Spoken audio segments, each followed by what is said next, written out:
in some Hmm. capacity.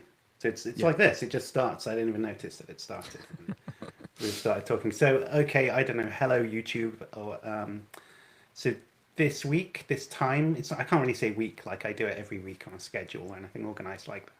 Today, I'm joined by Hmm. my friend Emerson Green, a fellow YouTuber and podcaster, and I want to say guitar player because I Mm. think you play those cool like ethereal pieces of guitar music on that intersperse the bits of your podcast. Is that right?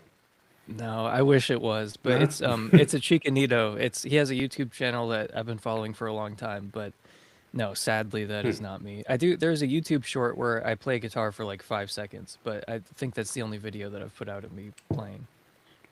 I should have checked with you before we went live. So I usually don't congratulating you. correct people because I would love for them to think that I'm playing that, but no, that is not me, sadly. Oh well, I mean, yeah, I was going to say you're much better at the guitar than I am, but maybe you're not. Maybe you're rubbish at the guitar. I don't know. Anyway, I'm this is not what people have tuned in. I'm good. I'm actually Are you? very good, but I'm not a Chicanito. He's like next level. He's like Polyphia level guitarist. Yeah, yeah, right.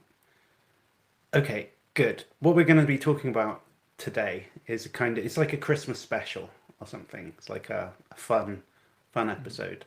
Um, we're gonna react to some video of 100% evidence that demons are definitely real, Mhm. etc. After which point we'll presumably believe in demons.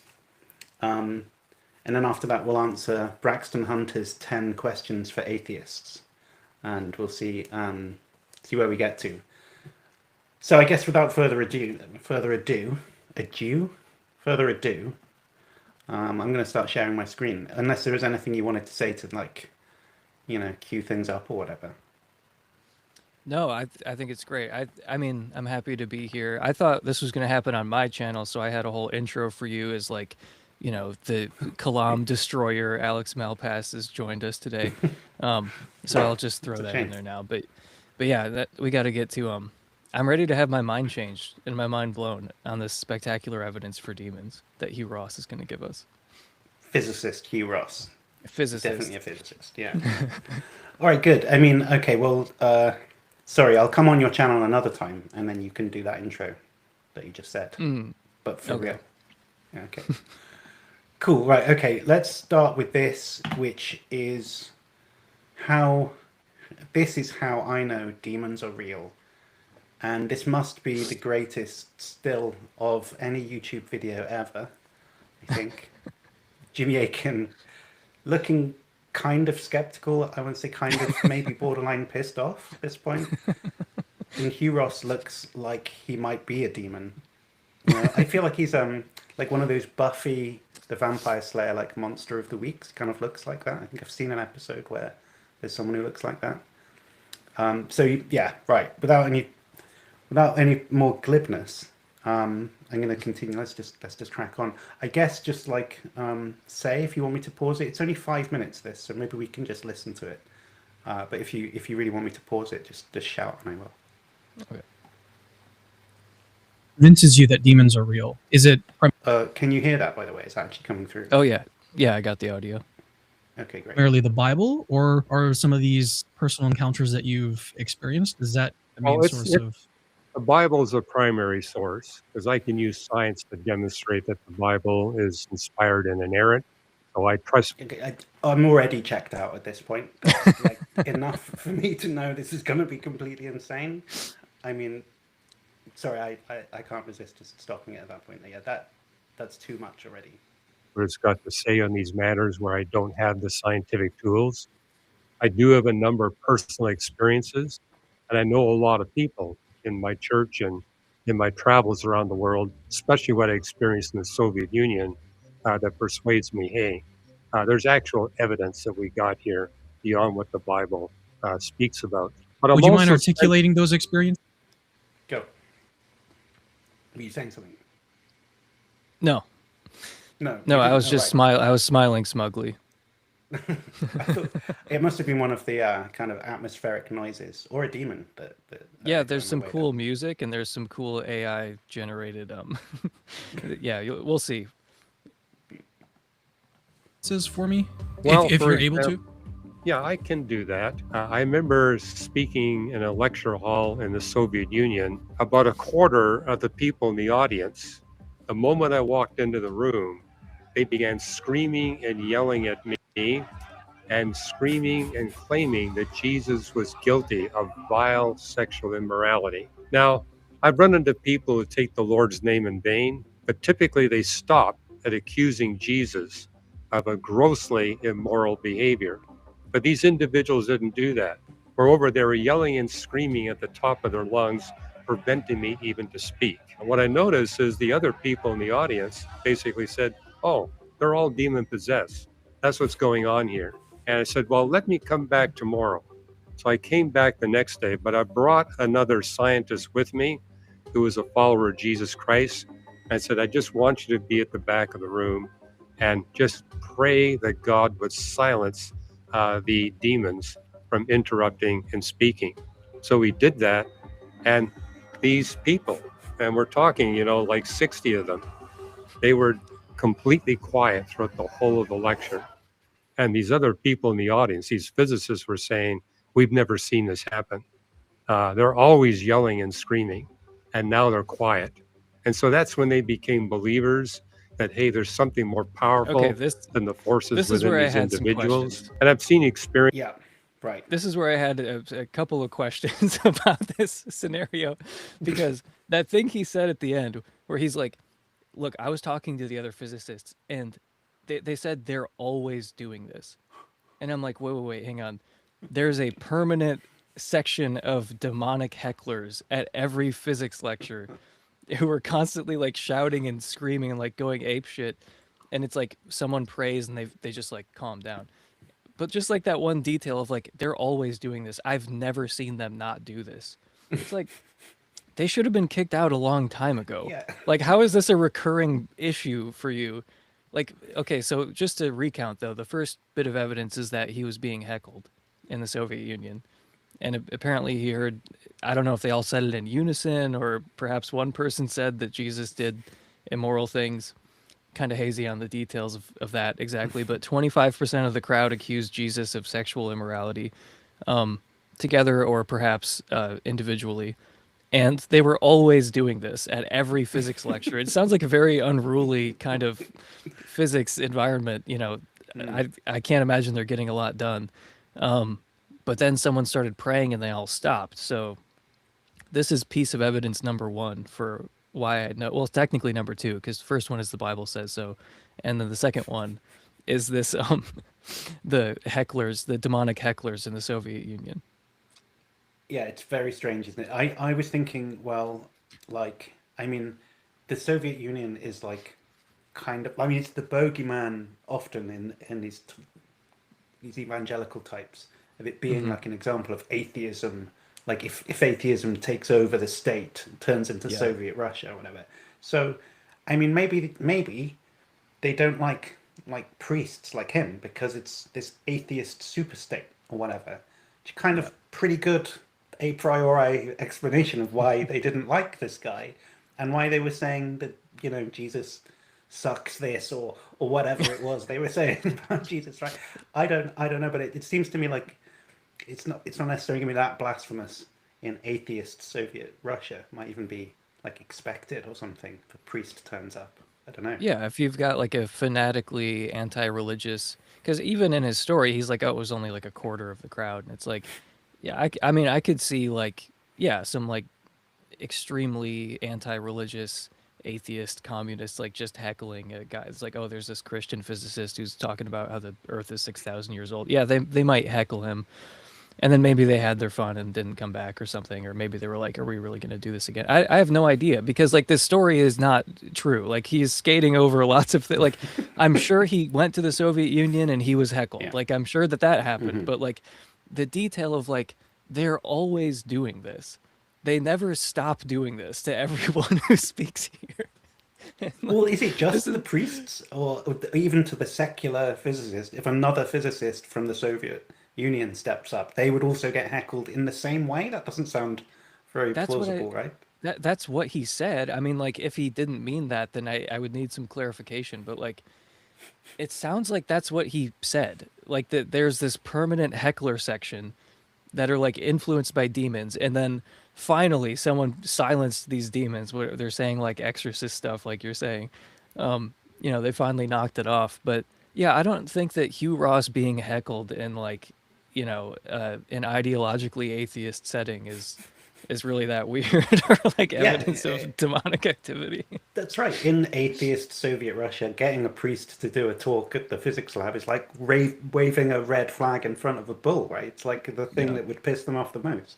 But look, the other thing that I think is almost proves that it's not real is this massive loophole in the story, which is that the other physicists who are not demon possessed, they say, "Oh yeah, these guys, they're all demon possessed." So hold on a second.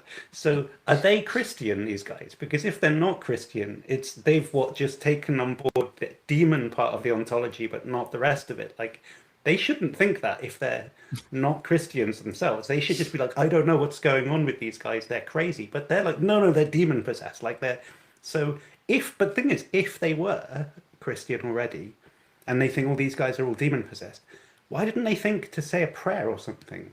They would have thought of that. It doesn't take this American priest guy to be the first one to go, oh, I know what to do. Get someone to sit at the back and pray. Like if they buy the demon explanation, they should have the solution at hand. Right? So it makes no sense that they wouldn't have tried that before. Yeah, like it's literally in the Bible. Like Jesus casts out demons. Like Jesus deals with demons all the time, and they're just like haplessly sitting there, like, what do we do about the 25% of this lecture hall that's demon possessed? I don't know. I have no ideas. Yeah, like this whole situation just sounds so suspicious to me. Like I'm sure that he's like, glossing over details to like tell the story more quickly, but like the story does not make sense on the face. Like there has to be more going on here, but more likely he was heckled, and then it's like I'm almost envious that he lives in this like, Lord of the Rings ass world, or like this Dune world. Like this is spiritual warfare constantly going on around him, when in reality he's just like getting heckled at a talk. People are like yelling at him. That's it. And I like the fact that like the severity of the heckles was one of the things that made it seem like it was more. It was like sometimes people heckle, say that Jesus was a douchebag, but they don't normally say that he was doing extreme sexual immorality. Like, go on Discord, dude. Like, yes, they are saying that. Like, you can find that all over the place, 24 hours a day if you want. I mean, not to be vulgar, but I've heard the same joke a million times about Jesus's hand holes being used for certain purposes. It's just like I'm just saying, like I've heard this kind of thing before, and I don't really think I think it's evidence of being an edgy teenager. I don't think it's evidence of demonic possession. That's right. And then I guess the other last thing I thought was that given that it's Soviet Russia, it's not beyond the realms of imagination that if they were heckling the American guy, I mean, why is the American guy in there in the first place? Presumably he's been invited over. So somebody wants him to come over for some reason or another. And if that person is politically connected, overnight they could say, listen, I've just chatted to the, I don't know, commissar or whatever. Don't fucking do that tomorrow when he gives another lecture. Like, I guess, did he come back for a second lecture? I don't know. But they could, political power, they could have just lent on them to make them all, even though they wanted to heckle, they knew that they would actually be sent to the gulag this time if they did that. So, like, Right. in Soviet Russia, there's good explanations for why a bunch of physicists might not like the Christian physicists, because it's an atheist superstate, according to evangelical propaganda. And also, because it's an authoritarian state, you can imagine why, even though it doesn't seem, it seems surprising to him that they would change their behavior overnight. Maybe that he were threatened with political violence, right? That's the sort. It's just really easy to see. Yeah. Even if you think, I mean, I don't think, like you said, maybe he went to Russia. I think everything else is probably made up. I don't know, but like, even if we try and explain the details of it, it seems quite easy to explain. Yeah. Yeah, no, I hadn't thought of that. It's like this is an authoritarian culture, and like you can imagine drastic changes in group behavior literally overnight Yeah. because of that context. It's actually very very easy to imagine that happening. And yeah, cuz I did have a question about like why is he being allowed to speak there in the first place? Like that seems surprising. Like maybe Maybe I just have like a cartoonish idea of the Soviet Union, but like I'm surprised that they're letting a religious person give a religious lecture in the first place. Like that doesn't sound right to me. So is this like sanctioned? Is this like, how did this happen? Like, what were even the circumstances where you were invited, and like, did they know what you were going to talk about, or what? I mean, maybe he's just talking about physics, and he could just Hmm. like be wearing the dog collar or whatever whilst giving an otherwise normal physics talk, and that's what set them Yeah. off, I guess. And I guess there are like the Catholic Church does have a history of astronomy, weirdly. Yeah. So I suppose I don't really know anything about this guy's background. Do you? Are you familiar with him?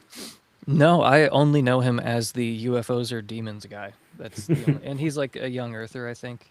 Um, that's all I know about him. Okay. All right. Well, let's keep going with this because he has at least one more anecdote, and that one will definitely change our minds, I think.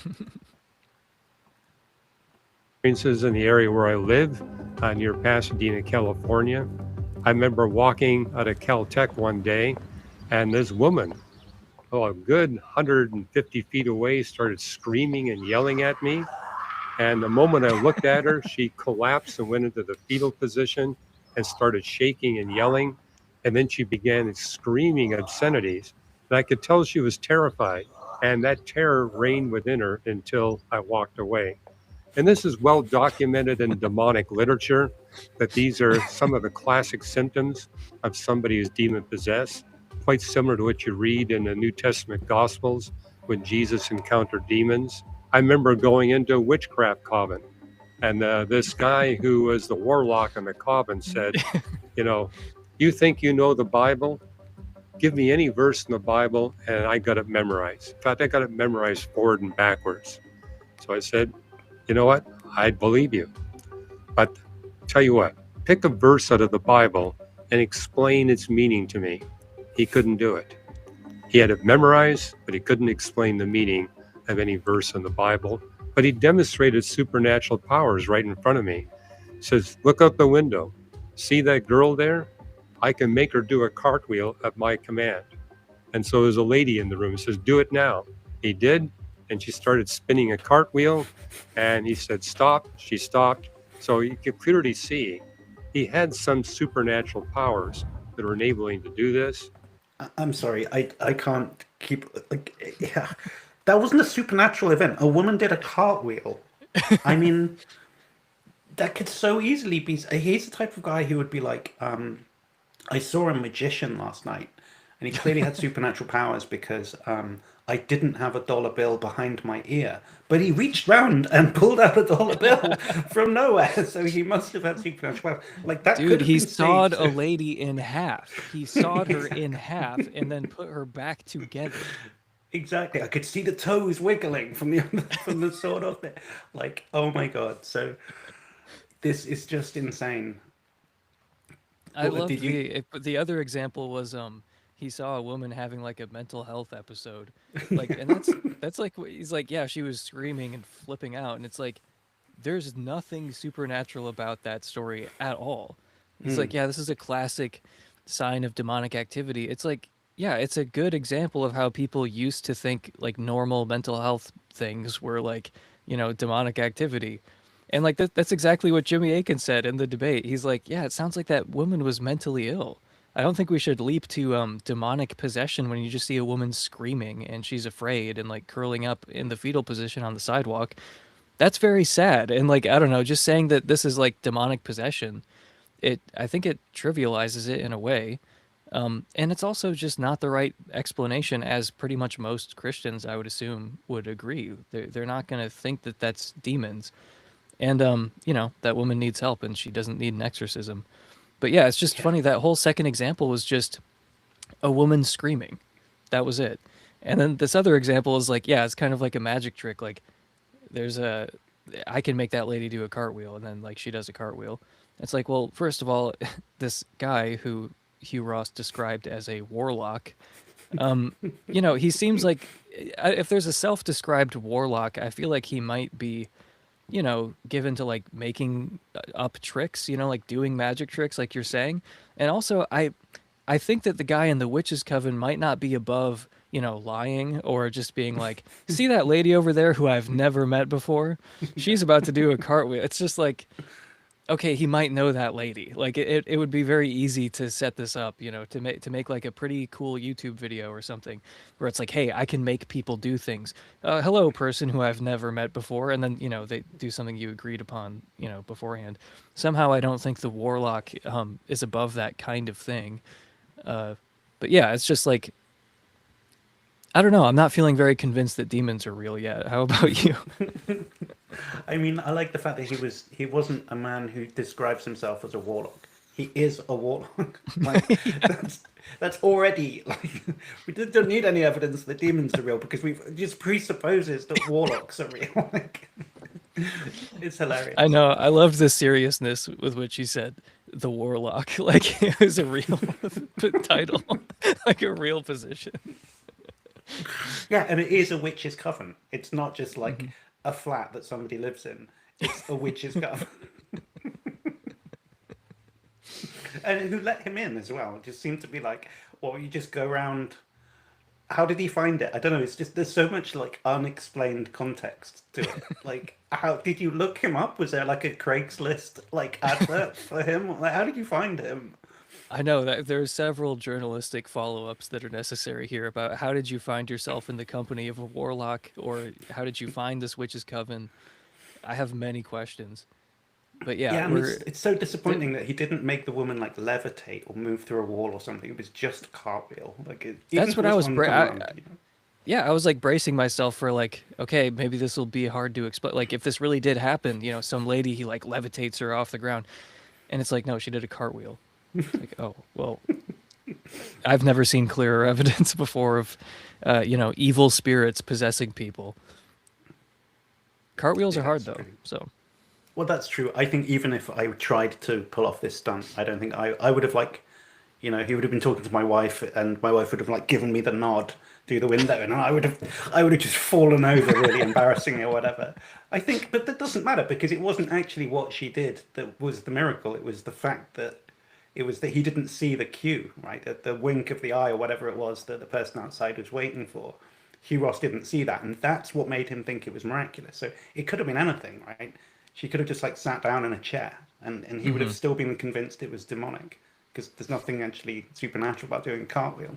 It was just the doing it on command thing. See, if he watches like these we've seen these like YouTube videos where they're like collections of videos found on the internet of like someone just sitting in their room reading a book or something, and then the door opens in the background on its own, and it's evidence of ghosts or something. He would just believe all of those. He would be like, yeah, there are ghosts. It must be a demon, in fact, that pushed the door open, or the book that fell off. You can't imagine it. It would just be like, a bit of fishing line that you can't see on the grainy, like, security camera that opened the door. He wouldn't be thinking about that. It would just be, yeah, we learn from the Bible that doors sometimes open. So that means it definitely is a demon.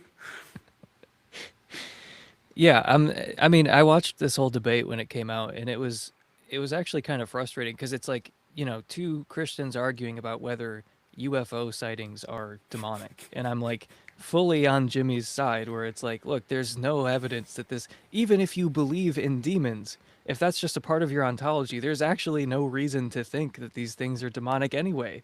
Like you can believe in demons. I'm not even necessarily mocking that. It's just the idea that like, oh yeah, UFOs are demons in particular. And I've mentioned this to you before. This is one of my favorite Capturing Christianity debates because it's the one where Hugh Ross just casually mentions the leprechaun phenomenon, quote unquote, where Jimmy is saying like, look, Christians should really not do this. It makes us look stupid when we say that UFOs are demons. And then Hugh Ross is like, I also think demons could explain the leprechaun phenomenon. It's like, I don't think that's helping. Oh but also, what the fuck are you talking about? And there was no follow-up. There was no like, hey, Hugh, did you just say the leprechaun phenomenon? Do you think leprechauns are real? And like that they need some kind of supernatural explanation? It was not followed up on at all. And I've never seen anyone else but me talk about it where it's just like, hang on, can we circle back to the leprechaun thing that Hugh Ross also apparently believes in? But I've also found out that apparently it's a kind of common belief in Ireland. Like a third of the Irish population believes in leprechauns. So there might be something I don't know here. But yeah, Hugh Ross is in addition to this a leprechaun believer. I mean, and Ireland is traditionally a Catholic place as well, isn't it? So I guess the two uh, overlap in their weird superstitions or something. I mean, I don't know. He must think that there's more. There's more to. I mean, like, does he just? I don't know. It'd be nice to know his views on say gnomes or goblins. Top 10 goblin sightings. Um, yeah, gnomes, goblins, any type of I really want to watch like The Unexplained with him with William Shatner. Have you seen that show? Yeah. I love that show. I love it. But I just want to watch it cuz like it's just going to be like what about that? He's like demons. It's just like going down the list like every episode, he's like demons. Yeah, that's also Mhm. demons. But like in all seriousness, he says he's a physicist, and I guess he must. There must be something to that. He must have like some credentials as a physicist in some respect. I actually don't know anything about it. I'm not going to say that he's not a physicist because I don't know that, but I do think that he's at least partly making an earning to some extent, going around talking up demon stuff and demonology in general. It's part of the Catholic infrastructure of like demons being real because it provides some kind of role for the priest to come in and do something, right? If it's just a sort of, if someone's schizophrenic or having some kind of breakdown or something, priest actually has got no help. Is going to be no help whatsoever. No more than a normal person. They can empathize and be nice or something, but they're not actually providing the solution to that problem. But if they're not doing that, it's taking away part of their role, I guess. It feels like some expertise that they want to say that they have. So it's kind of like he's got an interest in promoting it as being real because then it promotes his expert status as someone who can do something about it and, Mm. and talk about it on stream and stuff. So I just think like there's an obvious motivation for him to be credulous towards these otherwise fantastical claims, right? Yeah. Yeah, he's kind of like the Warrens. Is that the name of the Ed and Lorraine Warren in the Yeah. Conjuring movies? Where it's like they were kind of uniquely credulous about these things where, like they fell for the oh, they made a movie about it. Not The Conjuring. What's that house? Oh, this is going to drive me crazy. Um, is it the one with the like doll thing? I don't know. I've seen No, a it's not couple it's of not films with them. Annabelle. This is like outside the Okay. Conjuring universe. Hang on, I'm going to have to look this up. But anyway, there was like Amityville, the Amityville horror. Amityville, right. So like that was a hoax, but they were like one of the only ones who like fell for it. Like literally every other like journalist and like demonologist and investigator or whatever, they all looked at it and they were like, yeah, it seems like they're trying to like sell a book and like movie rights and stuff. They're not this isn't real. And then Ed and Lorraine Warren were like they were the only ones who were like this is real. And it's just that kind of thing happened and it's just like yeah, it's like what you're saying. They have these interests that I think are maybe causing some motivated reasoning. I don't even know if it's conscious, but I think that what Mm. you're saying is true. It's probably a little bit intentional, but it doesn't have to be. Like, you don't have to attribute like ill intent to all these people, but it is clearly in their interest to like, you know, be a little bit credulous about this stuff because, like you're saying, it puts them in a position of power. It like gives them some expertise. It gives a lot of them some income, like with the Warrens, this was like their job. Um, yeah, so I mean, I can see that for sure. Because mostly it just seems goofy to me, but you Yeah. forget there are people who are like profiting off of this in various ways.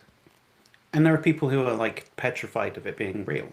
For Yeah. them, it's like big deal to them. But just that, like, also you can pay people to come around and like you know pretend basically that they're talking to your long lost grandfather or your recently departed spouse or something, and they'll pass a message from the other side across, whatever, this type of thing.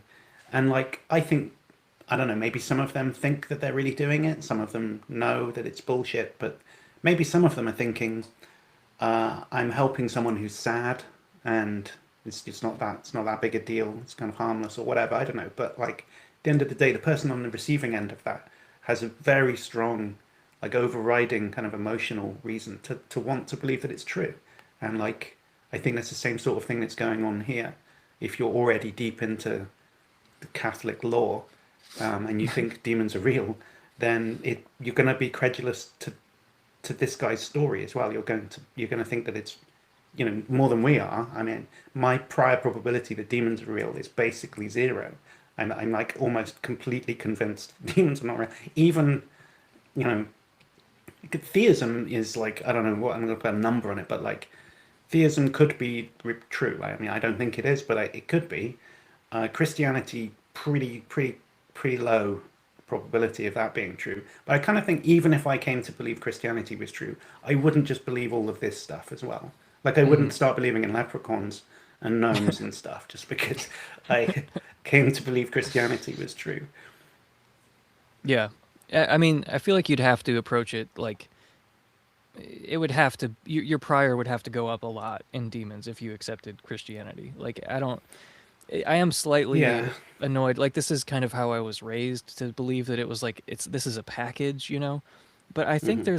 there's some good reasoning to that, where it's like, how are you going to look at the stories of Jesus dealing with demons and not think like, oh, I'm a Christian, but I don't think demons are real. Like, I don't know if that's really tenable at the end of the day. Like, anyway, so it seems like if you did become a Christian, you would kind of have to believe in demons. I know some people don't, but I don't know how do you square that like with the New Testament. But for me, it's frustrating because I'm like very open to a lot of like spookier things, quote unquote, and like I'm interested in like finding out if some of these stories are real with like parapsychological things or just stuff that's in this genre of like spooky stuff. And this kind of stuff really annoys me because I feel like it sets that back.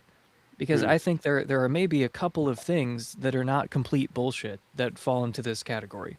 Like, I kind of suspect that that is the case. And that's why I like keep investigating it and keep looking into it. So I really resent things like this and like a lot of these like miracle stories where it's like, oh, I have a fourth hand anecdote about someone who had their dick chopped off and it grew back after someone prayed over it. And it's like, I hate that stuff. And I hate like the telepathy tapes, if you know what that is. At one point it was like the No. number one podcast in the world. It like surpassed Joe Rogan. Complete bullshit. It's about facilitated communication.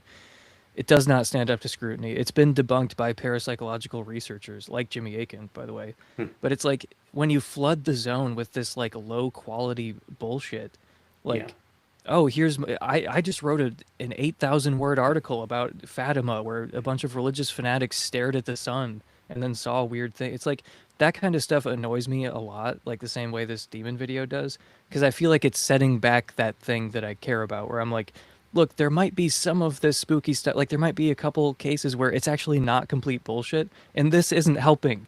This is not Hmm. helping. This is like setting it back. Like, you need to be like very skeptical when you look at these things, because there are a lot of stories. There's a lot of bullshit, and like, yeah, you have to apply the acid of skepticism and see what remains. And I think a couple things might remain. That's why I'm interested in it. But like, this stuff is not helping. It's just setting it back. That's right. I feel the same way about like the aliens topic, right? Because I'm very skeptical that there's like good evidence that aliens have like visited the Earth. I mean, I don't think that's plausible. But I mean, it's much more subtle question to think: is there an alien civilization, in this massive, unbelievably massive universe, right? Hmm. A lot of people think there has to be just because there's so many stars and opportunities in principle for that to happen. So it's like it's a sort of reasonable scientific hypothesis that you should investigate, and it's not silly. But then you get like, did you see there was this stuff about, do you know what a Muamua is? Oh yeah, yeah. Yeah, right. And there was another one the other day, uh, Three Atlas or something is another. So this is like, for people who don't know, it's like I guess a comet that's come from beyond the solar system and it's like passed through. And because we've got like the means to notice these things now, we've started to notice that there's a couple of these things that definitely didn't originate in this solar system. But then you get these guys like, there's this guy Avi Loeb, who's a Hmm. physicist at Harvard, and he's just like always saying this is an alien spaceship, this is alien technology, it's definitely aliens, and it's like it's not though. Like there's no good, like it's from outside this solar system. It's not a big fucking piece of alien spaceship. It's like obviously a comet. You know, it's a bit different from the stuff we're used to seeing. But constantly saying that and it being obvious bullshit, just like discredits the otherwise like interesting scientific question of whether there actually is evidence that you could find. It's like not this stupid comet thing, but there might be something more interesting out there. And I think that like they undermine the whole field by jumping Yeah. to the scandalous conclusion all the time. Well, I think that that's actually a good example because Oumuamua is genuinely a weird thing. Like it's I mean Avi Loeb has a book to sell, you know. I mean that's why he's like so insistent on, you know, it's a spaceship or whatever. Yeah. Which he doesn't just say it's a spaceship. He also thinks it's like maybe it's like junk or whatever. He just thinks it's artificial. Sure. And it's like like it's not like there's no case to be made that Oumuamua was artificial. Like it's just if you leap to it's an alien spaceship or whatever, like Avi Loeb is, you know, he can obscure like the interesting scientific questions of like, okay, this thing came through our solar system. It actually doesn't have the normal properties of a comet. Like there are like he names like 6 different things that, okay, this is why I don't think it's a comet or whatever. There are like these 6 properties of it that don't fit. But like yeah, leaping to like this is aliens or something. It's like, well, look, it's not complete bullshit to say, hey, there's actually some reason to think Oumuamua might have been artificial. But yeah, kind of sensationalizing it and like, you know, selling a book about how alien spaceships are flying through our solar system is, like you're saying, it's not helping. But it's like, guess what his opinion about Three Eye Atlas was? Oh, it's that it's alien technology as well. Like, if he was like, oh, the next one comes in, he's like, no, this is just a comet or something. I'd give him a lot more credibility. But he just sees another book tour if there's the next one coming. And this guy as well, he's thinking I could do another round of podcasts if I don't know. Maybe I'm being a bit too mean to him. Maybe this guy just is just deep into the lore and it makes sense to him, and he's being completely genuine. That's totally possible. I thought if people are interested in the Oumuamua thing, like Avi Loeb debated Michael Shermer about it on his podcast, and Michael Shermer does not get a word in edgewise at several points because Avi Loeb was pissed about everyone calling him like a hack and like a joke and everything. So he was like mad and he just went on and on. But I thought that was an interesting debate nonetheless. And yeah, I think that's worth checking out. Nice. I haven't seen that, but I may well look that up afterwards. All right. Have we still got more of this video to do? Does he say anything else that we need to look at? I guess it's only like a minute. No, there's still a full minute. Oh, wow. Let's see what happens. If it's just, I might turn it off. But I knew that what the powers he was getting were not from the righteous angels, because he had enslaved about a 10 to 12 women in that home as his sexual slaves. And they're all terrified of him. But yeah, we were able to rescue those women from his clutch. So those are a few examples. I could give you a lot more, not just of my life, but the lives of... I love Jimmy's face. He's not impressed. Although Cameron looks very earnest and seeking and like, I yes. know. He's like, this is serious. This is some serious shit. Although like because I was like laughing, but then he's like, well, we rescued these girls from like being like sex slaves to this warlock or whatever. And it's like, okay, that's good. I'm glad, if this is being accurately reported, I'm glad that you rescued those girls from their like Manson ass situation. But like, at a certain point, I can look at that and think like, you know what, buddy, you're right. Good job. You should continue rescuing sex slaves, even though you think this is like the guy has demonic powers and that's why he's convinced a bunch of women to be in his harem, like through, it's definitely not like drugs and force and other it's not those things. He did not get them hooked on anything. He's not threatening them or their families. He did not lure them in any natural way, shape, or form. It's demonic power. Yeah, okay, fine. But here's the thing, I'm not rescuing anyone from a harem. So like, if he actually did that, then props to him. And like, you know what?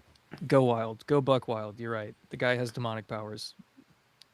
Yeah, so I question. I mean, if the warlock can make people do backflips on command, why, when Hugh Ross was trying to rescue these ladies, he didn't just make Hugh Ross backflip the fuck out of there, and he just let him somehow. I mean, how did they do that? I guess the power of Jesus or Power something. of Jesus, yeah. He had the Yeah. Bible with him. He was praying. Yeah, that's probably something to do with the power of Jesus. But Oh, and we didn't actually mention the guy who could. Oh, is this the same guy who knew all of the verses in the Bible, but he couldn't explain what they meant? It's really yeah, strange.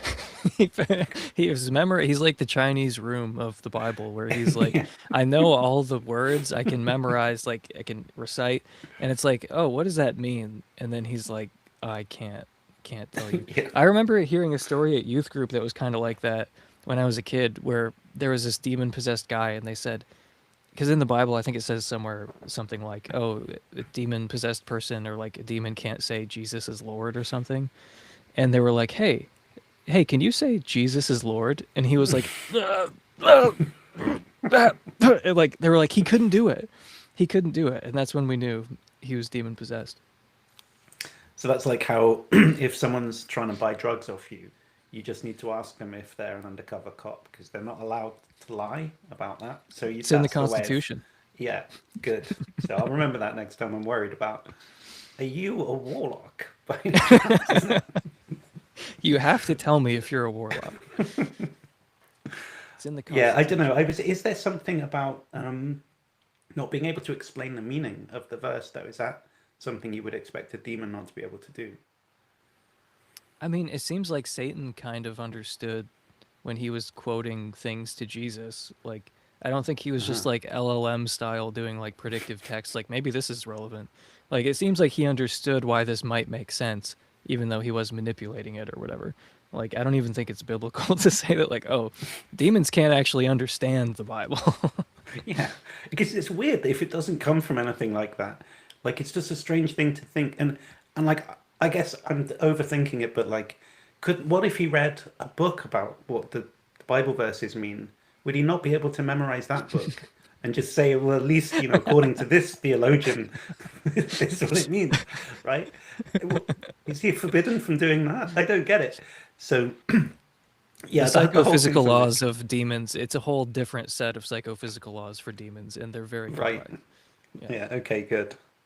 So yeah, I just wonder how like third hand it gets. Like, if what if someone else read the book on theology and then they wrote their own summary of that, and he read the summary? Could he not even explain that much? I don't know. It No. feels kind of impractical, you know? It's a mind wipe. It's like Severance. Like he just that part of him is just cut off and he can't remember anything from when he's like reading interpretation of biblical text. Yeah, and it was strange that he was all like, give me any verse, just name a verse, and I'll tell it, as if that would prove anything. The whole exchange is just so bizarre. The more you think about it. This is the epic spiritual battle, man. Asking warlocks to recite Bible verses and then they can, and then it's like, yeah, but you don't know what that means. I Yeah. just like I said, I'm kind of jealous. This is awesome. This is awesome that this is his life. That's true. That's true. My life is way less interesting than this, so I completely agree. Okay, I think I'm done with this guy. Any final thoughts about demons? God damn, I really thought I was going to be convinced. But yeah, demons, I'm sorry to say, I still do not see really great evidence for demons. I mean, I hear Catholic priests talk about really great evidence. Like, people are going on Cameron's channel saying, like, yeah, this demon possessed person, like, crawled up the wall and on the ceiling like a spider. And it's like, oh, is there any chance at all? And I know this is a stupid question, but could you possibly record any of that for like other people to see, so we don't just have to take your word for it? And then they're always like, well, it would violate their privacy for us to do that. It's like, well, you could very easily take these videos without violating anyone's privacy. First of all, you could ask the family, is it okay if we do this? And then after you've cured them of their possession, you can say, hey, can I show this to other people? We'll change your name, we'll blur your face, and we'll show it to other people to help convince them, that this stuff is real. Because I've been going on podcast after podcast telling these stories, and some people don't believe me, and I would really like to have some evidence, besides my word for it. And it's just like, I'm pretty sure they would say yes, at least, you know, some of the time. So like this whole privacy excuse is just total bullshit and no one even buys it. Like I saw Matt Frad asking one of these exorcists about it. And like you can tell Matt Frad doesn't even buy it. Like he's listening like, uh-huh. Like he's just like he doesn't even buy what this fucking priest is saying. And anyway, there are zero, the list of exorcists who I trust, there's no one on that list. Okay. Like they're all liars by default. Like they're going on podcasts talking about things that just didn't happen the way that they're reporting. And you say, like, Yeah. listen, man, I'm open minded. If you show me a video, obviously I'm going to analyze the video. Like, this is the age of AI and everything. I'm not going to just be bowled over by a video of a goblin running through someone's house. But, like, I'm going to look at the video. But if it holds up, I will change my mind. I am persuadable about this, okay? If I see a lady crawling on the fucking ceiling, I'm not just gonna like dismiss that automatically, okay? And they won't do it. And they won't do it because it doesn't happen, because they're lying. This is not what actually happens when they're doing their exorcisms. Yeah. I mean, I completely agree. It's very, very difficult for me to think this isn't lying. Like I'm sort of open to the thought that maybe he's being genuine and he thinks this. I guess maybe that's right, but it's the other explanation is this is just bullshit. It's just he's just a bullshitter, and he likes the attention he gets from these funny stories that he tells. That's another explanation that might be true. Yeah, and I bet weird shit happens during exorcisms, okay? But like you can see how these stories can get like exaggerated, you know, like with each retelling, and how your memory could even get warped of what happened. Yeah. You know, this is pretty basic stuff. Like, but yeah, I don't. It's just so frustrating to have nothing but their say so, you know. And this reminds me. This is the last thing I'll say about it. Because you know Cameron has done a lot of these demon videos, and like this was just by chance, but like he was doing a live stream with a guy who like did exorcisms or something, and much like Hugh Ross, he saw some evidence for demon possession because there was a cat in the room that just like started going crazy and like being an asshole and like scratching people and things and running around, and he was just like, and that's when I knew that the demons were around us or something. Oh, It's dear. just like, holy shit. But anyway, I tuned in for like 10 seconds and that's what they were talking about. But anyway, It must have been like his first experience with a cat, because like they do that shit all the time. Cats are crazy, right? he was running around, he was pouncing on little bits of carpet. Why would he do that? Yeah, he was twitching. His tail was twitching weirdly, like a demon. I tried to pet him and then he scratched me. Like at first he acted like he wanted me to pet him and it was all fine. And then all of a sudden he swats at me. What's That was the that? precise moment that the demon entered his body. Oh man, okay. Whew, okay, enough of that demon stuff. Right. Let's change to a different video. So it's gonna manage to change screen sharing without ending the stream. 10 questions for atheists. So now we're changing to Braxton Hunter. It's one of those kind of American names where both of them sound like surnames to me, and I always have to think, is it Hunter Braxton? That's just as believable a name as Braxton Hunter. Whatever. Braxton Hunter, this guy on Trinity Radio. He seems like a nice man, and I think when I debated William Lane Craig, he did a big video afterwards about it, and I think I maybe had some like Facebook message exchanges with him or something, and I kind of wanted to just come on his show and talk to him about it and explain why he was wrong about all the things he said, but that never happened. So I mean, I'd still be up for doing that, but I don't know whether he'll ever watch this, and maybe if we're too glib with our answers here, he won't want me to come on. I might say something glib at some point in this video, but it's not. I don't have any like bad feelings towards Braxton at all. Like you said, he's a nice guy. he's a nice guy. I have no problem with him. It's not personal. Like if I'm criticizing things in the video, it's not because I have any personal beef or issue with him at all. He seems like a nice guy. Yeah, I don't know him. I know him as much as I know Hugh Ross. He also is probably a nice man, I guess. You know, this isn't like when some horrific kind of internet guy like Darth Dawkins or something was just an obscene person. This guy is a perfectly fine person. Okay, good. So, and this is 10 questions for atheists, and you actually did a video on this when it came out, which is 5 years ago. So we hopefully won't just say the same stuff that you said then. I didn't. So I I did not. I saw the first couple questions of this just to jog my memory, but I don't remember all the questions that he asks in this video, and I didn't watch my old response. But I looked up my Google Doc where I just had some bullet points, and I was like, oh man, I think I'm gonna give like totally different answers for all these questions because in the intervening 4 or 5 years, I think my views have changed a little bit. But yeah, it'll be fun to get an update. Okay, good. So let's crack on with this. I guess I'll pause after each one, and then we can say what we think. Otherwise, it's going to be too much because it's like, well, it's 7 minutes. But yeah, let's try and get. I mean, in fact, we can listen to the whole thing, I think.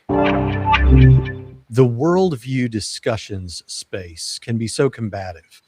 And when atheists and Christians come up with lists of questions that they don't think the other side can answer, those questions usually aren't genuine. I've never made a list like that, although I've responded to some. Here, I hope my atheist interlocutors will consider these questions deeply without giving glib answers. These aren't meant to be gotcha questions, though I'm not asking for no reason. I expect you will have answers, and I want to hear what the most sincere among you have to say. With that, here are my 10 questions for atheists. Wait, am I sharing the screen? I am, aren't I? Yeah. What facts about reality that you and I agree are real facts about the way the world is does your worldview account for, but my Christianity doesn't account for, at least doesn't account for well? And for those of you that would point out atheism isn't a worldview, I'm talking about your worldview that includes atheism. I can't think of any. Christianity accounts for evil, suffering, the existence of other religions, including supernatural events in those other religions, science, and differences among different denominations of Christianity. But I can think of many things that the most common worldviews that include atheism don't answer as well as I think Christianity does. Like universal supernatural claims, universal religious experiences, free will, morality, near-death experiences, beauty, the rapid expansion of the early church, the events surrounding the life and death of Jesus of Nazareth, and our shared longing for purpose and meaning. So what is it that Christianity doesn't answer as well as your worldview? Okay, so he had a lot of things there. I've already forgotten most of them. What were your thoughts, though? It's like he tries to anticipate some of it, but yeah, I'm gonna say some of the things that he named. It's like, yeah, your worldview does a worse job explaining suffering. Okay, because you believe in like a perfect being or whatever at the foundation of reality, something approximating that. And I don't. So like those yield different expectations about, for instance, like, is the world going to seem morally random?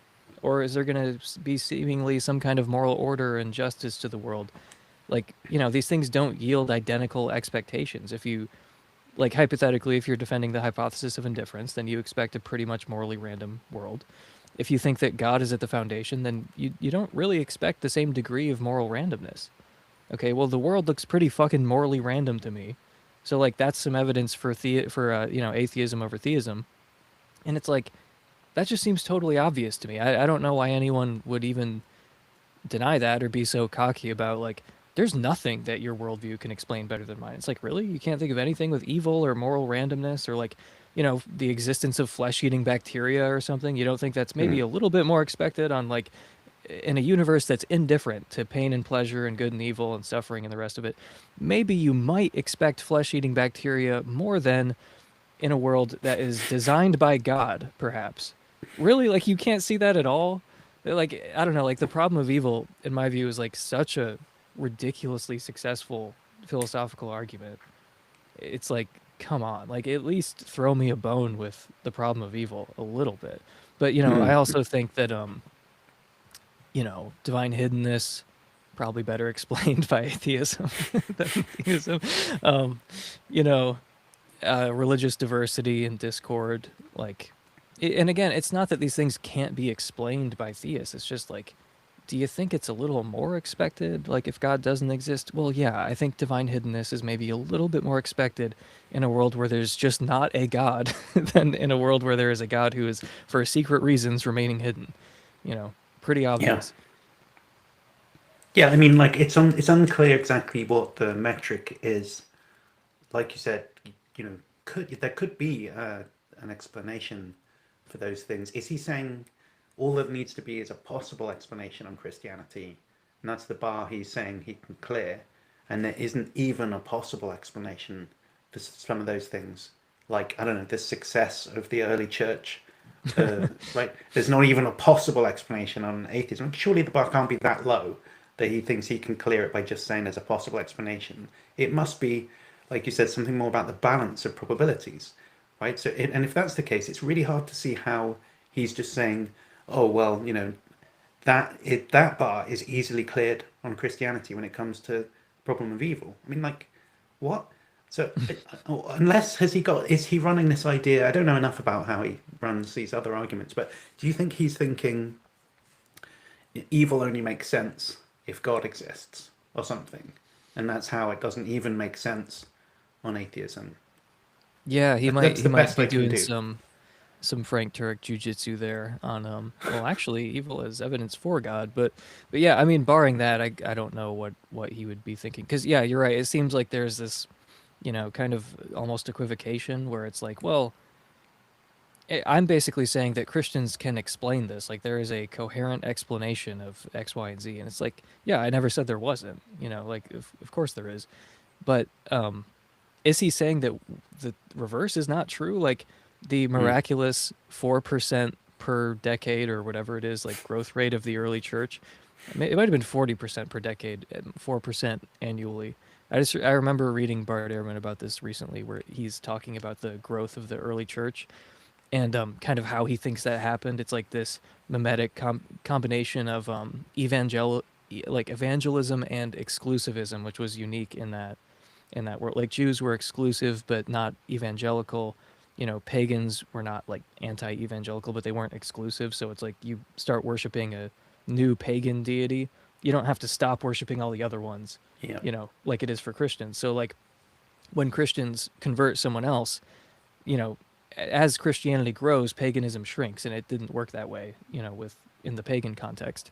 And then, they're like really enthusiastically evangelizing, partly because they think that the end of the world is right around the corner, because there's some horrible, fate that is going to befall non-believers.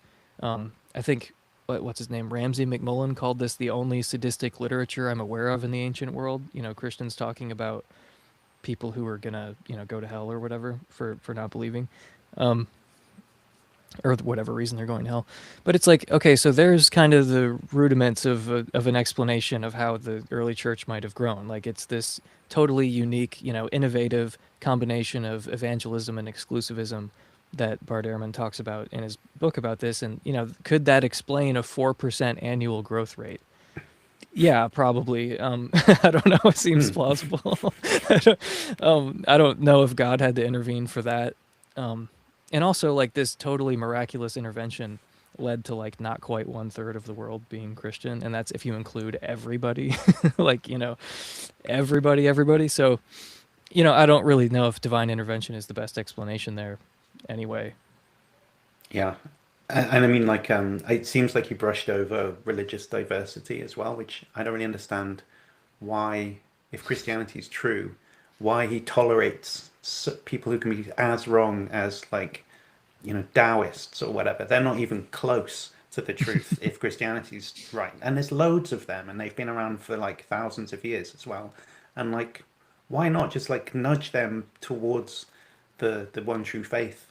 He's just letting them all, like, it's not really their fault if you grow up in a Confucian or Buddhist society and you don't know anything about Christianity. but too bad on that theory. And that's really weird if God is like all powerful and really wants to have a relationship with everyone. It's you have some prima facie explanation to give there. But religious diversity, I think, on the view that there are, none of them are true, is explainable in terms of like psychological facts about people trying to find meaning and social bonds and blah blah blah. There's a load of stuff you could say about like naturalistic explanations of religious practices. That there are loads of those, and I'm not sure that religious diversity is a big deal, a big problem if you're an atheist. But surely it's a big deal if you're that kind of exclusivist religious person who thinks there's one true. You're not just some like Hick style kind of universalist where it's just I'm sensing the trunk of the elephant, you're sensing the foot or something. Both got our own picture. No. If you think it's just Christianity's true and Buddhism's false, then it's a weird thing that God let that happen, right? Yeah, like you said, you have some prima facie reason to think that maybe God wouldn't do that. And I'm not saying that like the case is so strong God would never let other religions flourish. Like neither of us are saying that. It's just like you have some reason for thinking that maybe God wouldn't allow people to be lied to as children and then led into hell.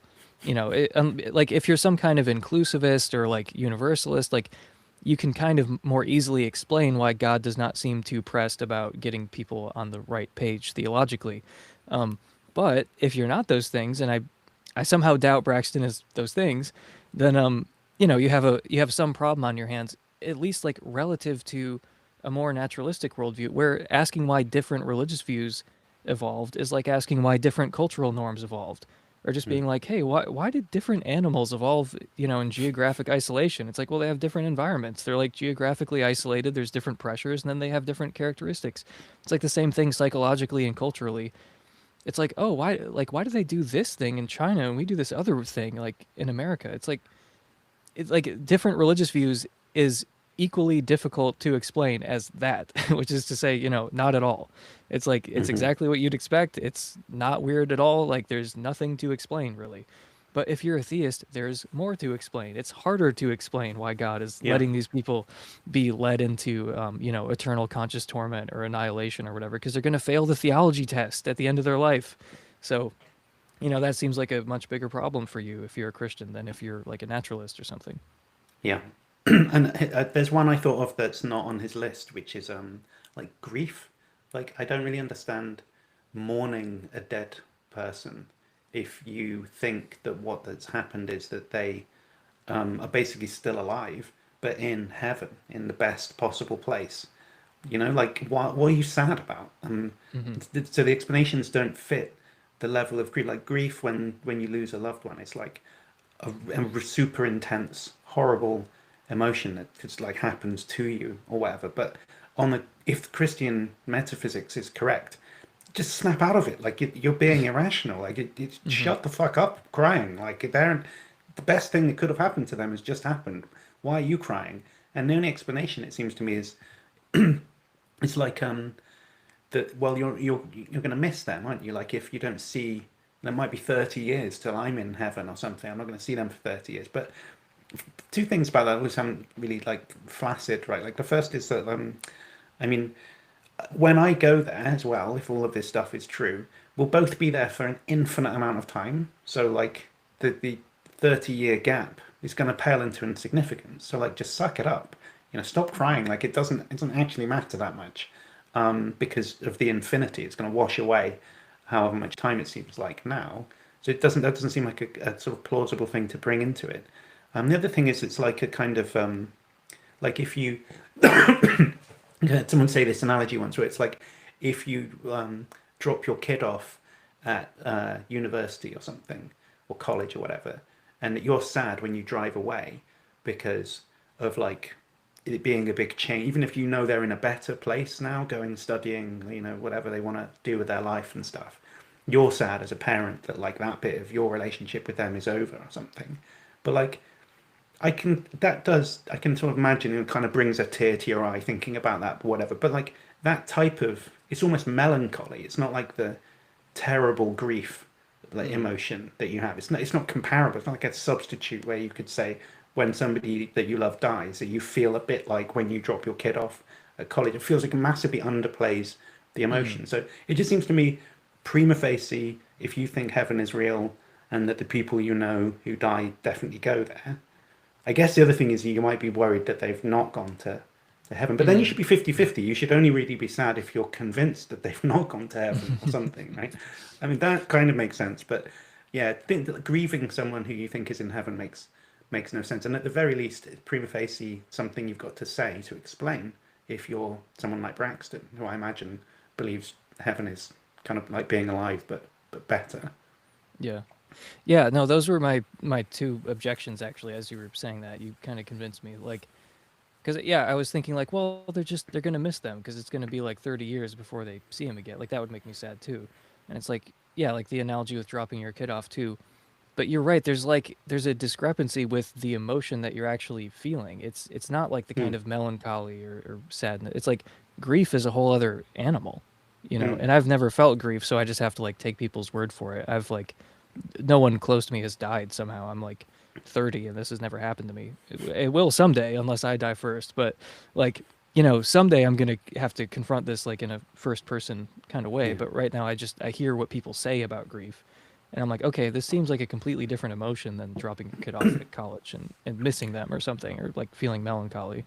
But yeah, I mean, it is, I think you're right though, that like they are being kind of irrational, you know?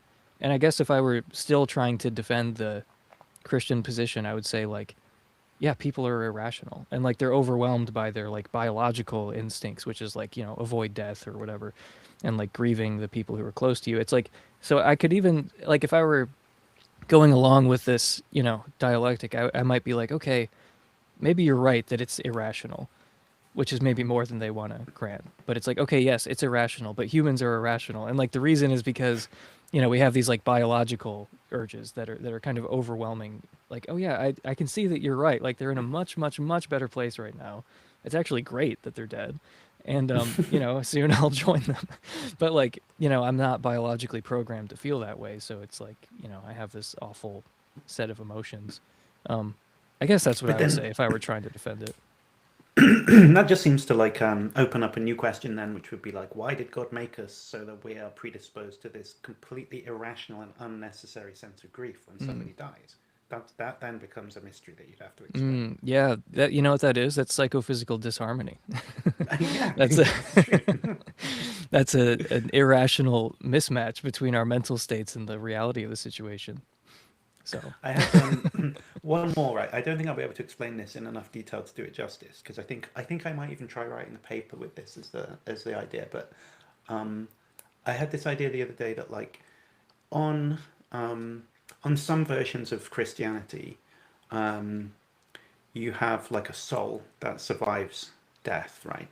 And it's a bit like substance dualism in the sense that you've got like some mental substance effectively that's potentially independent from the physical brain, like ontologically distinct at least. And if you think it can continue after you die, then it is kind of detachable, so independent in principle in that sense.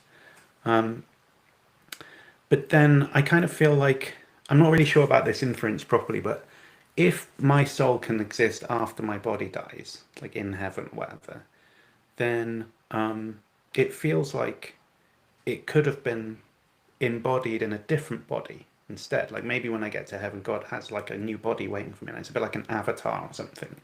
In which case, the correlation between my body and my mind, I guess this is like the pairing problem or whatever, but you know, like I think a different mind could have been correlated with this very body instead. And this very mind could have been correlated with a different body. They're just like contingently connected, it seems like. But then if that's right, then what you've got is this, so there's this like familiar story that one day you sort of realize how many things had to line up perfectly for you to be born in the first place. Like this big series of events. I'm not talking about fine tuning, but just think about all the different sperm and egg combinations in the history of your specific lineage, right? millions and billions of different opportunities for it to have gone differently. And if any of them had gone differently, you wouldn't be here right now. So you've won this lottery, this incalculably unlikely odds of you being here. But the kind of materialist or whatever has got some answer where he says something like, well, at least he's going to say something like, well, sure, those are the odds, but all there is to you being you is this material thing being here. So like it's this number times this number times this number times this number, stretching back almost as far as you can imagine of just unlikely stuff, but it's some finite number. I think that the Christian theist who was thinking like I was talking about there, with the soul is like only contingently related to the body, also has that lottery. So in a sense, we're just equal at this point. But then they've got this additional bit, which is all of that stuff could have happened, but God could have just picked a different soul to associate with this body instead. And he may have never embodied my soul in anything. So there's another lottery that happens after all of the physical stuff has had to land exactly right for this body to be here at all, which is then God picks out of presumably an infinite number of possible souls and decides my one is the one that's going to go into this body, right? And then what's the odds of that happening? It just feels like 1 over infinity or something, because he could have put any old soul in there instead, but mine is the one that landed it. So they've got an additional lottery to explain, and I think the odds of it are like infinite to 1, plausibly. So I kind of feel like you can give the theist anything they want to say about fine-tuning. Let's say it's 1 in 10 to the 127th power. It's still better than the infinite lottery that you have to run, where God could have embodied any old soul in your body.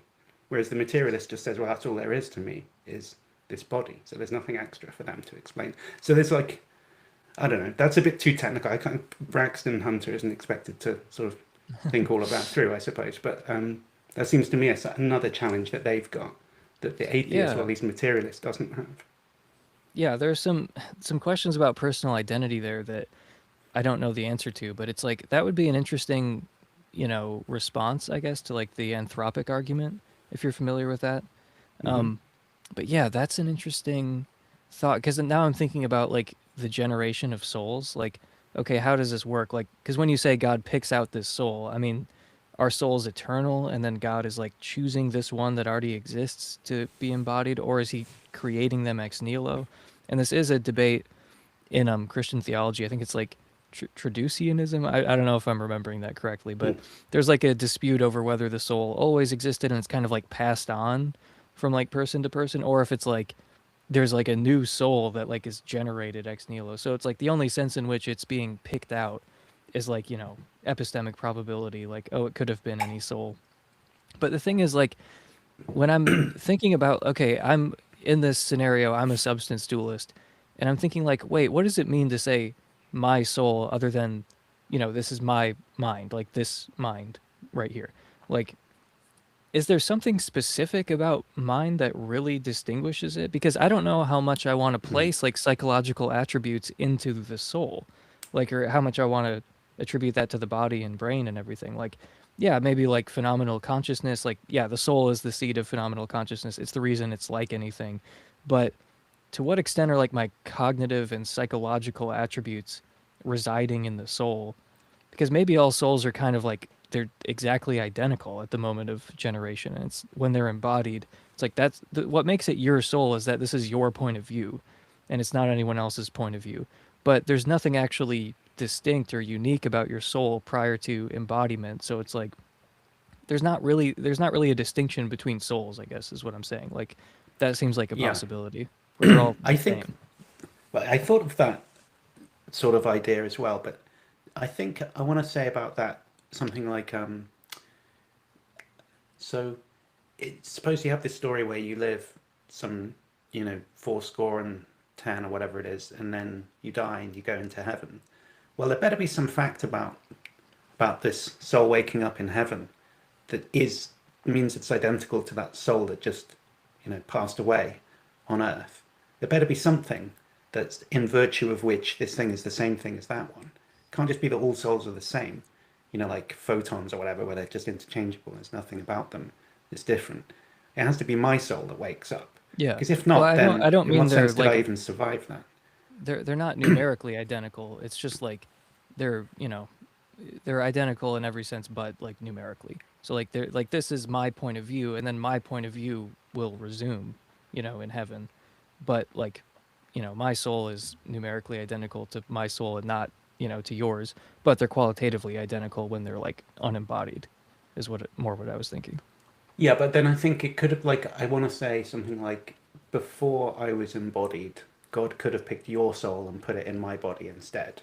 Yes. And Yeah. if you're going to say, look, there's no fact of the matter at that point because they're indistinguishable, I think that's too strong. And I think then it makes this issue of like, do I even survive after death in that case? Like, you can't make them too indistinguishable. There has to be something. A hexaity is a kind of philosophical term. There has to be something intrinsic to this thing that makes it this one.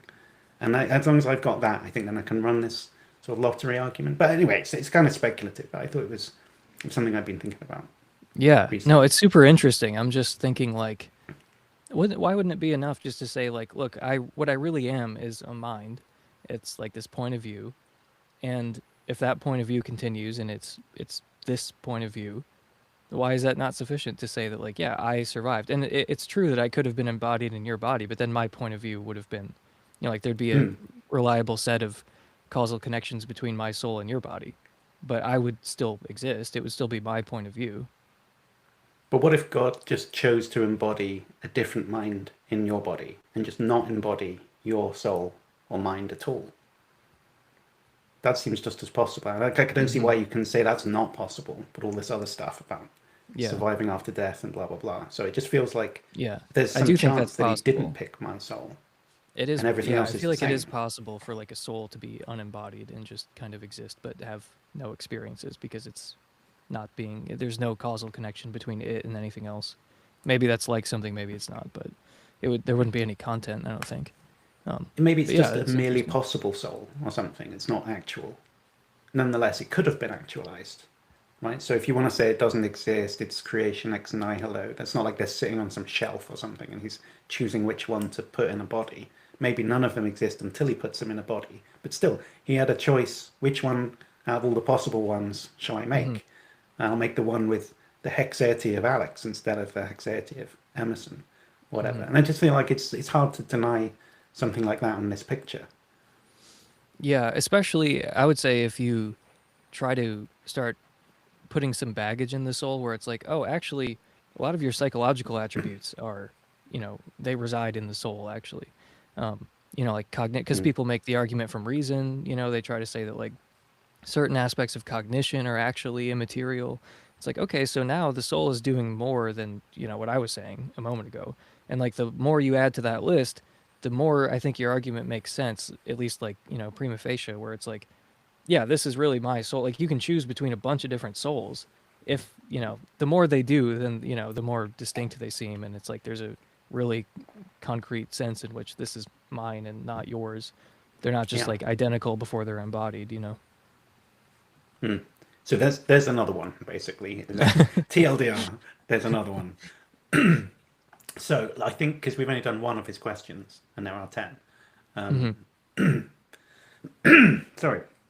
So yeah, my summary of this one was just that he did say for the atheist not to be glib, and then he was quite glib in brushing over things about what might be difficult to explain on theism. So it's a sort of double standard there. I don't Anyway, like glibness about the problem of evil. The problem, yeah. like, I've written about this before, but like, there's something, like, I don't know, there's something about evil and kind of like trivializing evil, I think, that is like very perverse and almost like sacrilegious. That, there's like a kind of perversity to explaining it in a very like glib, hand wavy kind of way that is not present when if you were just very glib and hand wavy about the fine tuning argument, there's not really a moral dimension to that. But if you're talking about like the agony of someone who's tortured pointlessly for a long time, like it seems like you're doing something wrong actually. Like Hmm. you're doing something that should make people kind of morally appalled, like in addition to just like intellectually. Yeah, it becomes an example of the type of thing the argument is about. It's a sort of type of evil itself, like being too glib about suffering is a type of evil that shouldn't exist on theism. Yeah. He said glibly, even after you said all of that. I then made a meta joke about that, in which I was glib. Okay, let's escape this this infinite hierarchy of Glibness. glibness, of glibity. Glibaciousness.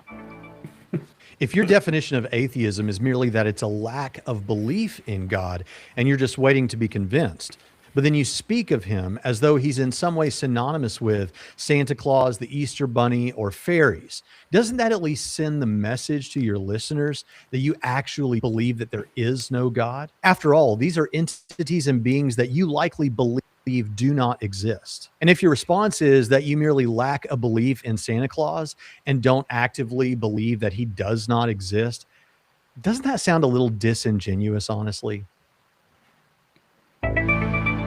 Okay, what were your thoughts on this one?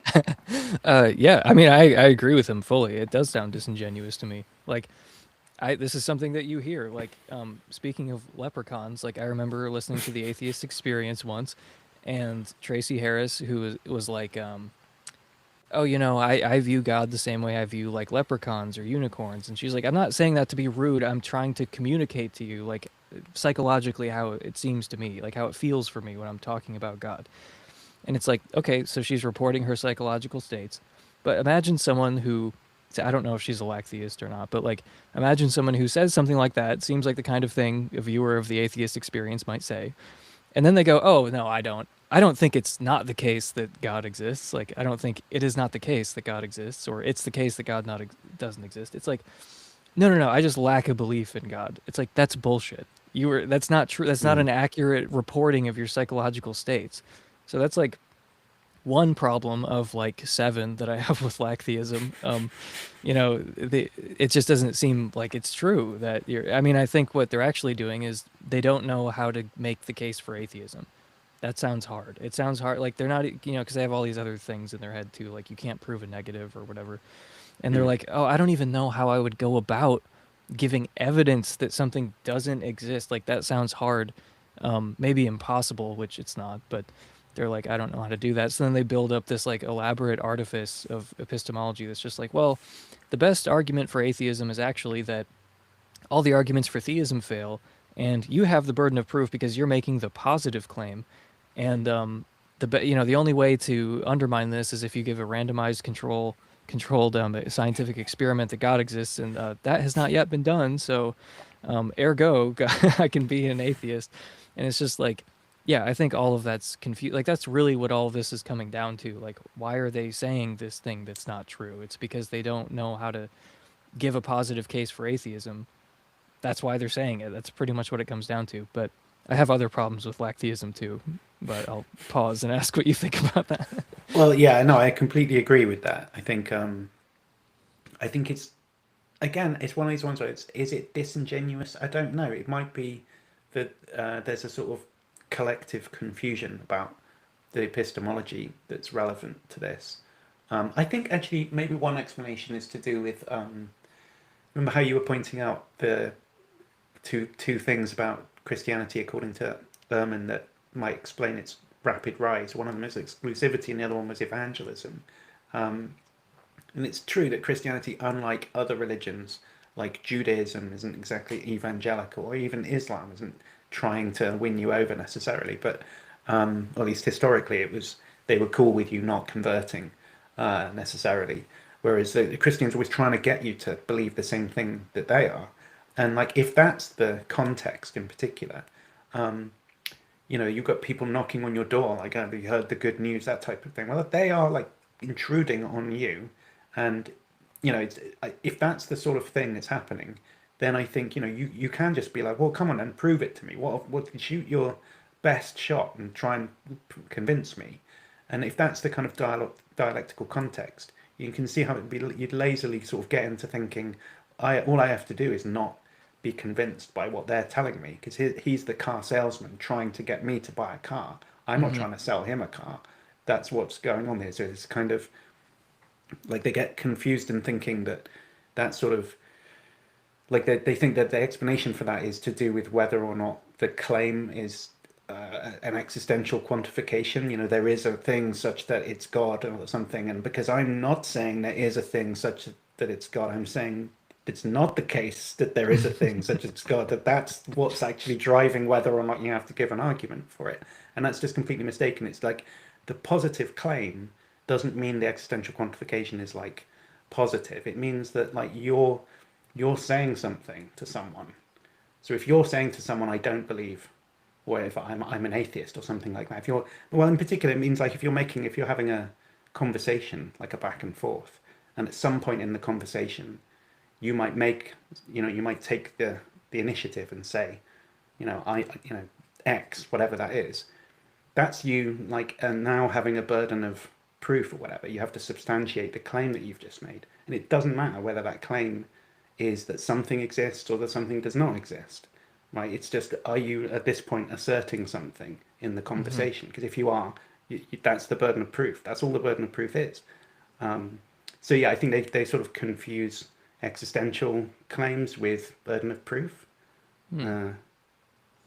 No, that's interesting. I hadn't thought of that before, but I mean, my issue with it is, I mean, my main issue with it is almost psychological. Like I said, I don't think they're accurately reporting their psychological states, and like Yeah. I think they do affirm a proposition that God doesn't exist. Yeah. It seems that way from the outside to me, and I guess there's like a point of pride almost for me where I'm like, hey, you are saying you're an atheist, and someone says, why do you think that? You should be able to give some evidence. You should be able to give some arguments.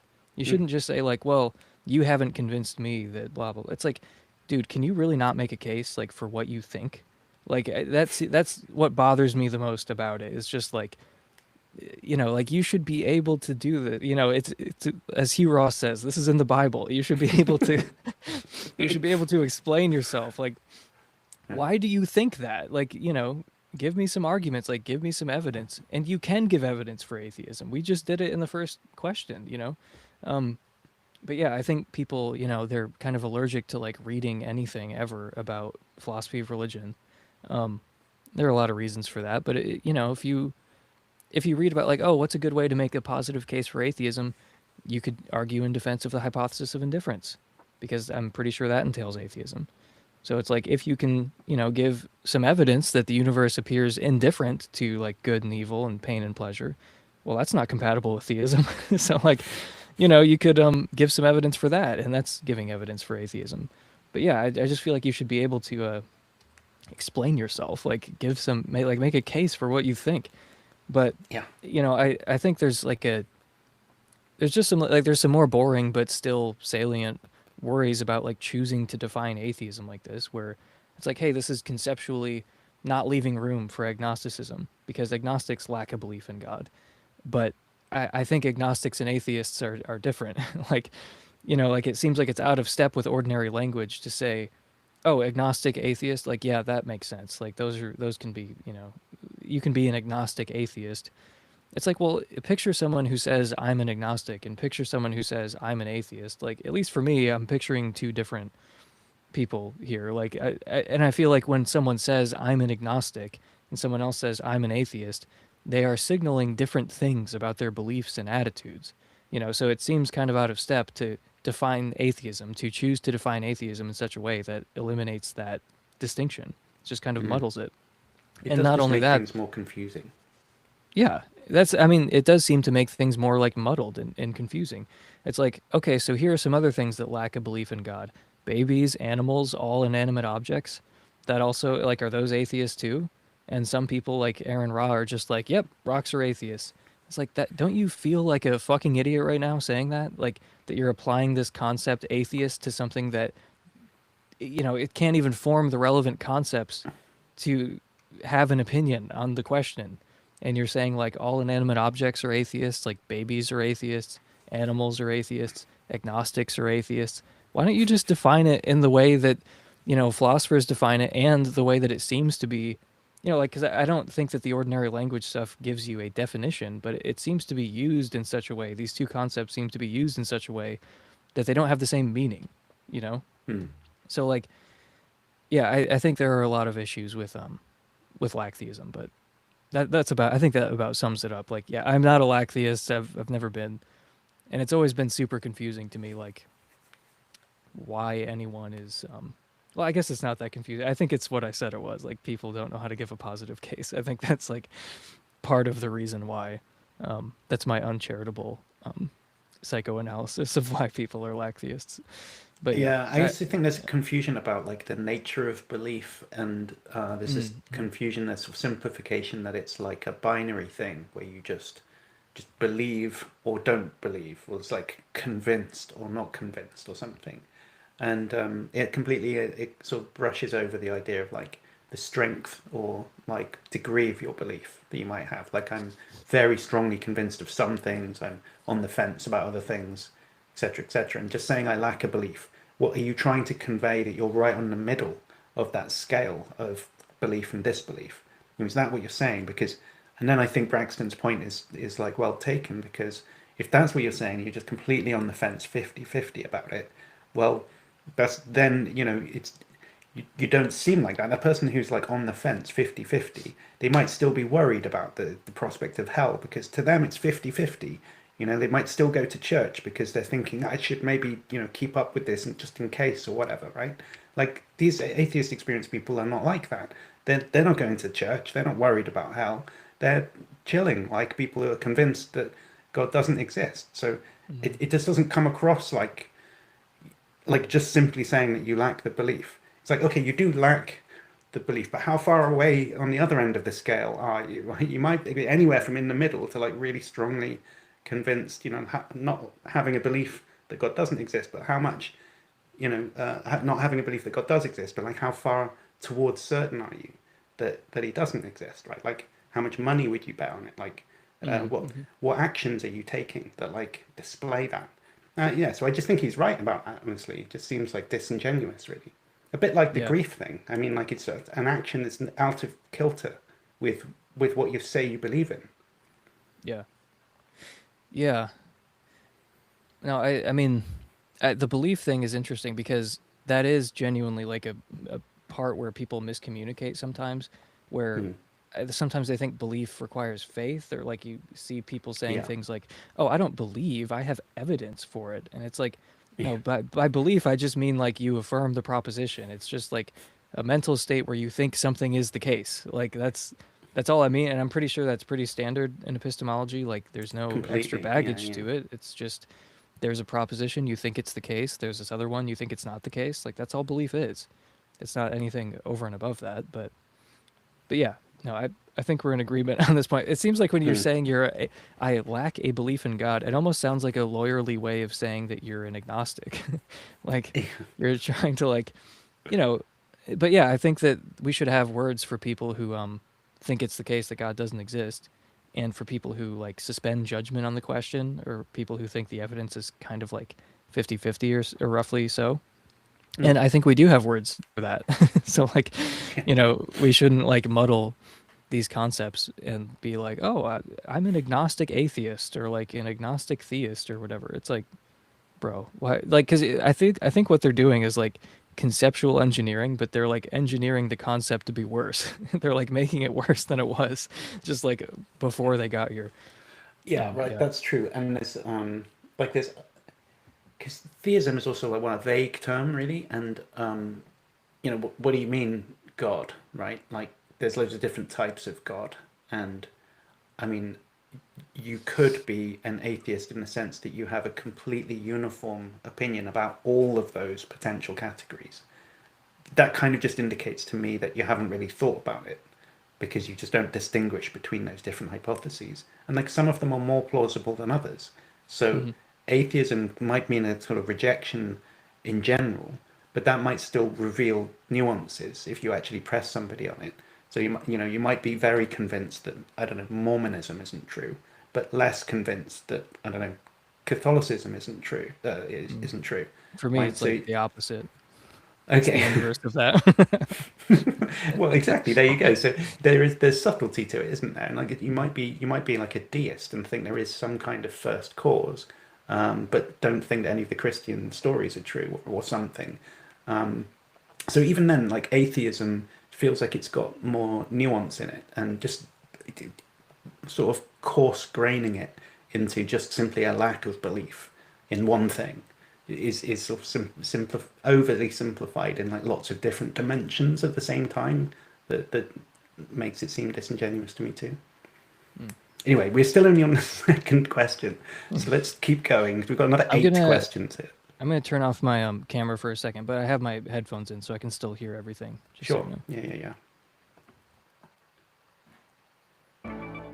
When atheism becomes a part of someone's worldview, they typically change their positions on other issues like abortion, sexual morality, and a number of other things. I actually have several videos of well-known atheists saying that there's nothing wrong with prostitution, that they hope their children don't save themselves until marriage, and that sex workers should be put up on a pedestal no different than the military. I didn't use those here because I didn't want to seem combative to individuals, specifically the individuals who made those statements. But even if you didn't become an atheist just so you could sin, and I believe you, do you at least understand why those moves could send that message to people who might say that to you? Okay, so he's saying now that when people become atheist, they often don't just change that one belief, but they change lots of beliefs about other things as well. And he also said, you might say that you're not just doing it so that you can, I don't know, have those beliefs. And he says, and I believe you.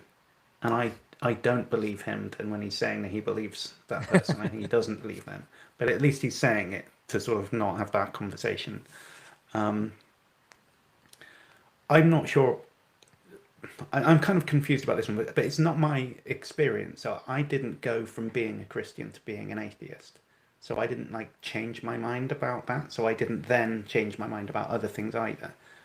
But maybe that's right, that you grew up in a sort of Christian household. So you were a believer at some point, right? And then you changed your mind. So maybe you can talk more directly to this one than I can. Yeah. I mean, he said he didn't want to call out people for saying that we should respect sex workers the same as veterans, but I need some receipts on that because I'm skeptical.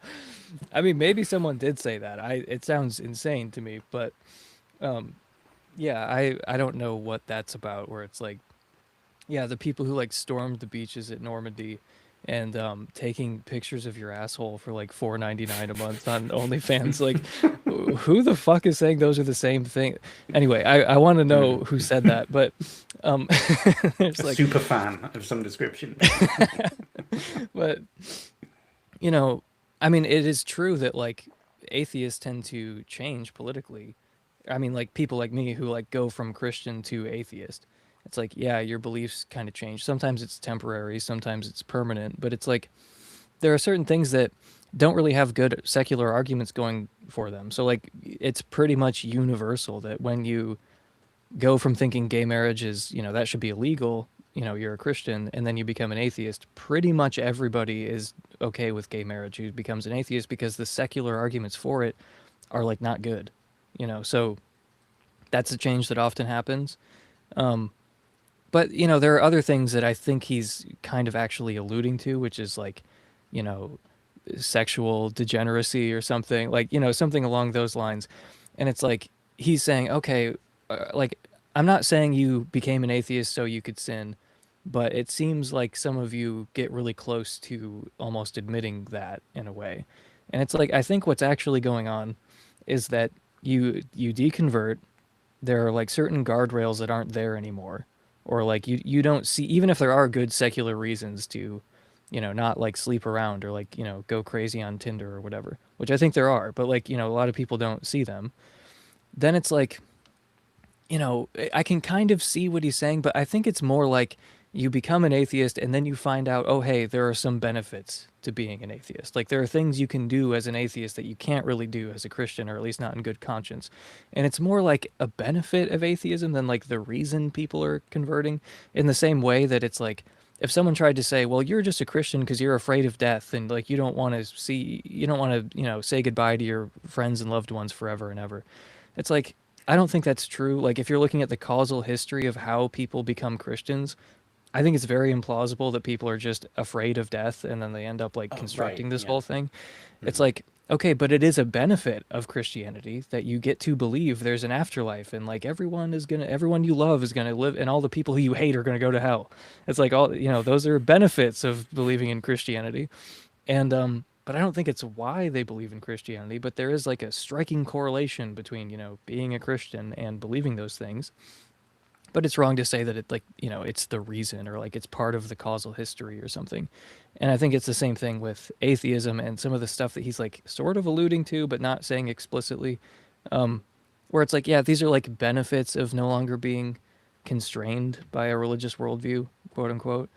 Um, but I don't think it's why people are deconverting.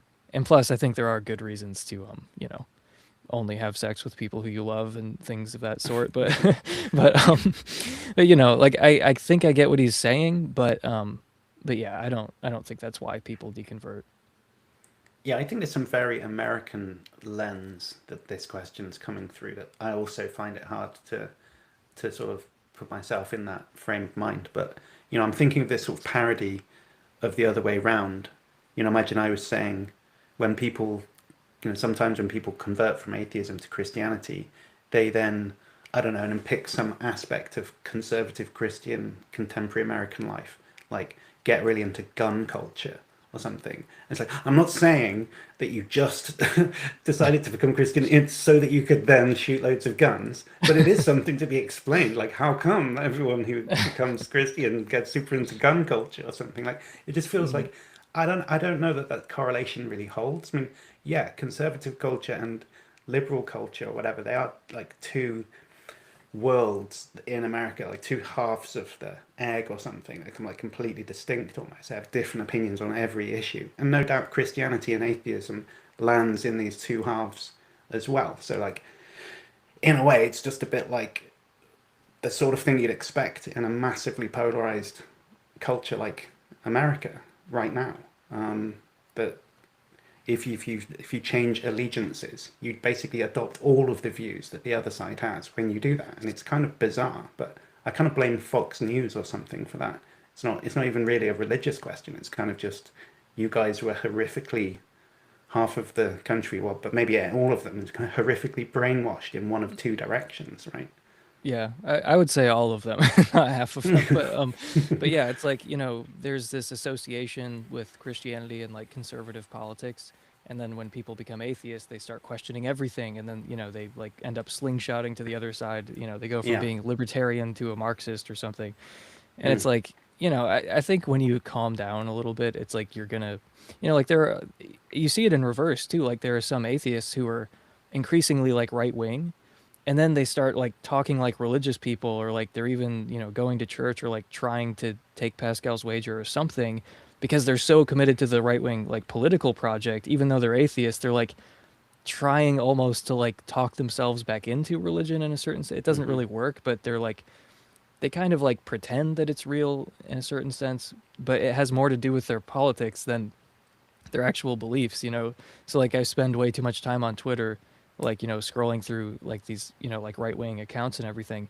And like half of them are atheists, but like you wouldn't know it from the way they talk about religion and atheists and stuff. But then every Mm. once in a while there it like, comes out that like, oh, this guy's an atheist, that guy's an atheist, this other guy's an atheist. Anyway, it's just kind of interesting. Like, yeah, I think it might be a uniquely American thing where it's like there's this, Yeah.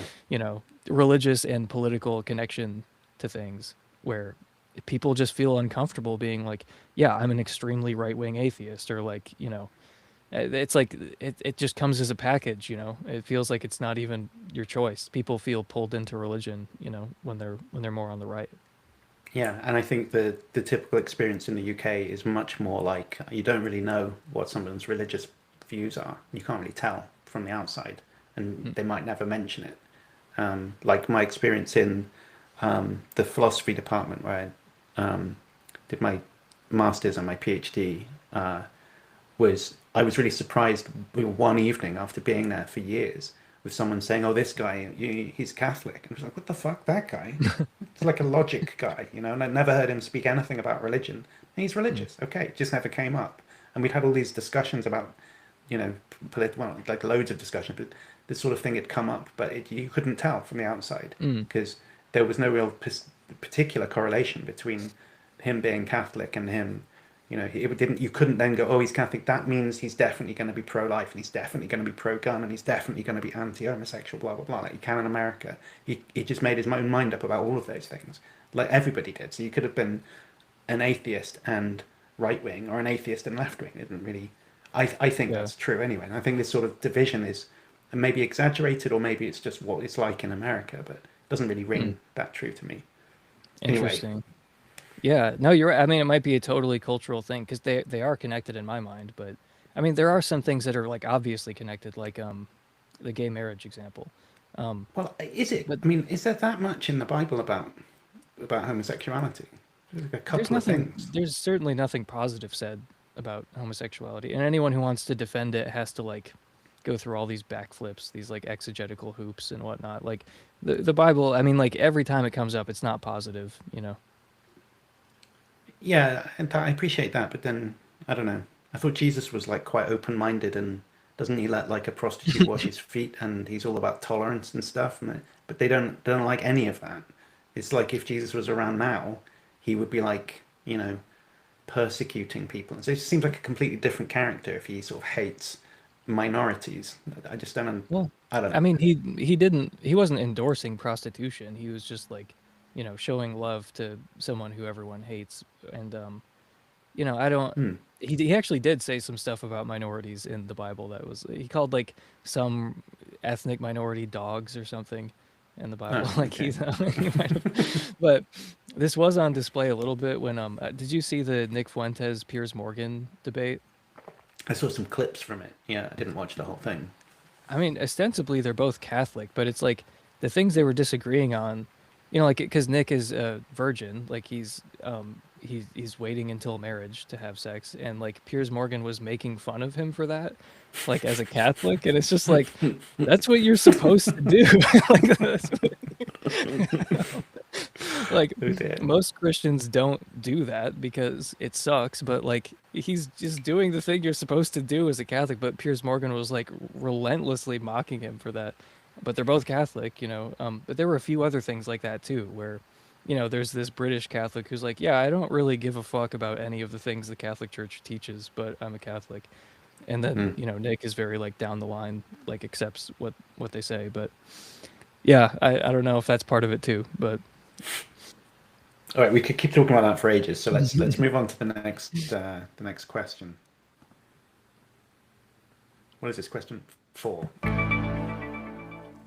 If it's a lack of belief sort of atheism, what is it? Is it 50-50, 60-40, 75-25? And at what point do you feel disingenuous saying that you merely lack a belief as opposed to leaning towards, I believe that God does not exist? You know, I think we've talked about that one a lot. yeah, I'm yeah, not we, sure we about basically ins and outs. we already covered that. Yeah. Okay, good. Let's just keep going then. Now, I know we've all got our talking points, but I want you to struggle to be as sincere with yourself as you can right now. Doesn't it bother you a little bit that when we come to talk about the origins of the universe, and if there's a multiverse, the origin of that too, that the only real options you've got besides God is a past infinite universe, which is impossible, or the universe coming to exist uncaused out of nothing, or something far less clear than even those? It seems that for any worldview that includes atheism, there's a massive blind spot when it comes to the origin of the universe. And all the attempts to try and circumvent that problem seem desperate and at least far less likely than theism. My question isn't just what do you typically say about this, because I'm well aware of the responses. My question is this: when you step away from the debate mode that it's so easy for us all to get into online, doesn't this issue destabilize you a little bit? It seems to fit really poorly with any worldview that includes atheism. Alex, why don't you address cosmological arguments? You've never talked about this. It's true. I do not live up to the burden of proof on this one.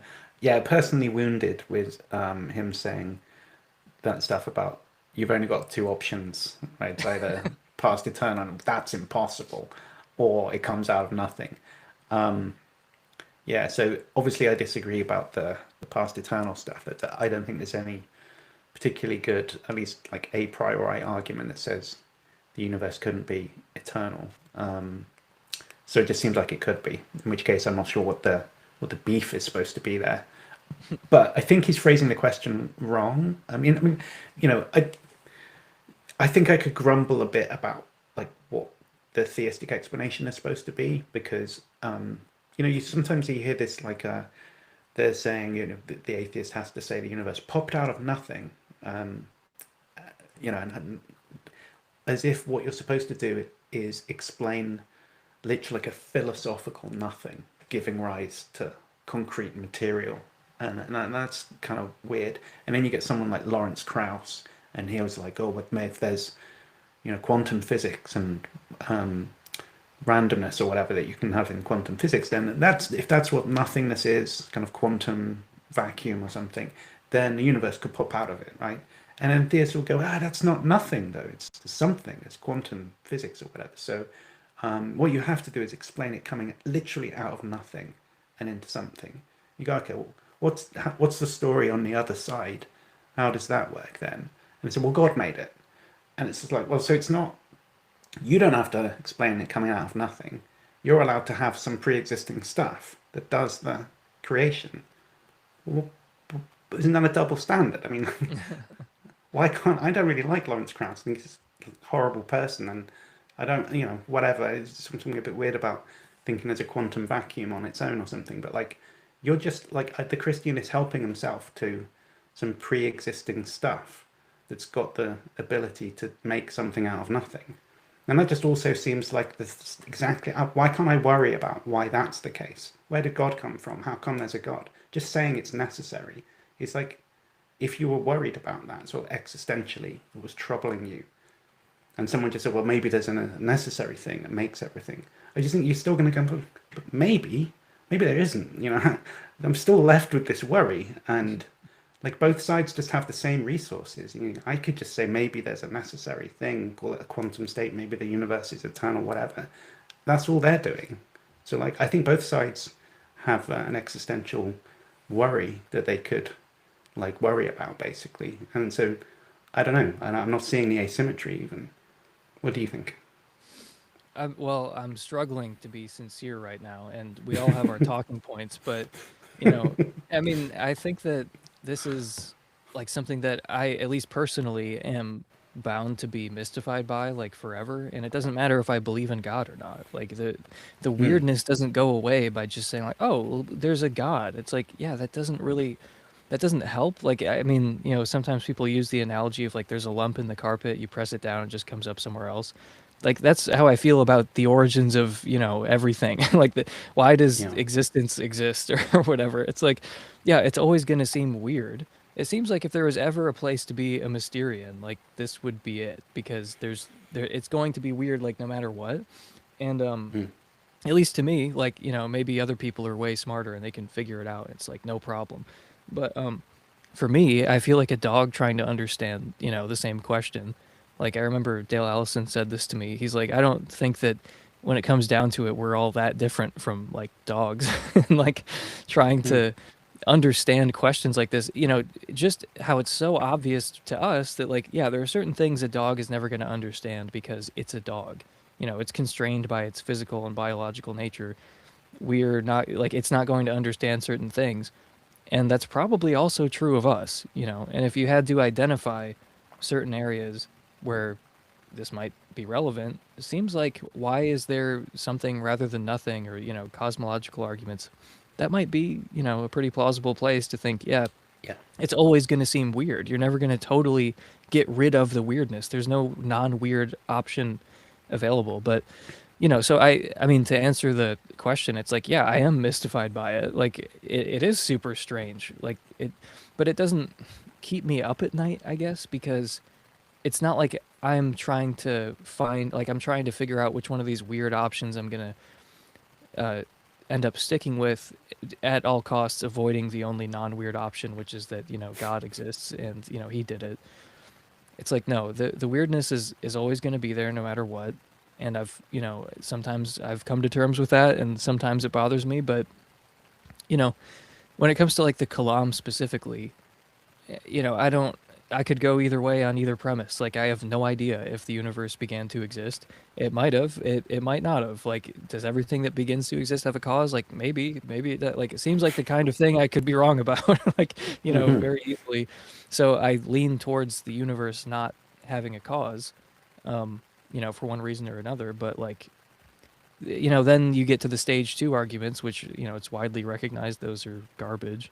And it's like, there's a reason William Lane Craig spends all his time talking about the two premises and like just kind of hand waves, when it comes to the second stage where you actually show that like the cause of the universe is God or has like several divine attributes or something. So even though I think it's possible the universe has a cause, you still have a lot of work to do to show that it's a like divine cause or that it's God or a particular type of God. And I'm not saying anything like original here. It's just this is what I think about the argument. I'm not just like giving talking points. Like it's so hard for me to be honest about this, but it's like no, I'm mystified by the question of why something exists. I wouldn't believe you if you said you weren't. And like I wouldn't really believe you if you said, well, I believe in God, so there's no problem here at all. It's like yeah, it's mysterious no matter what.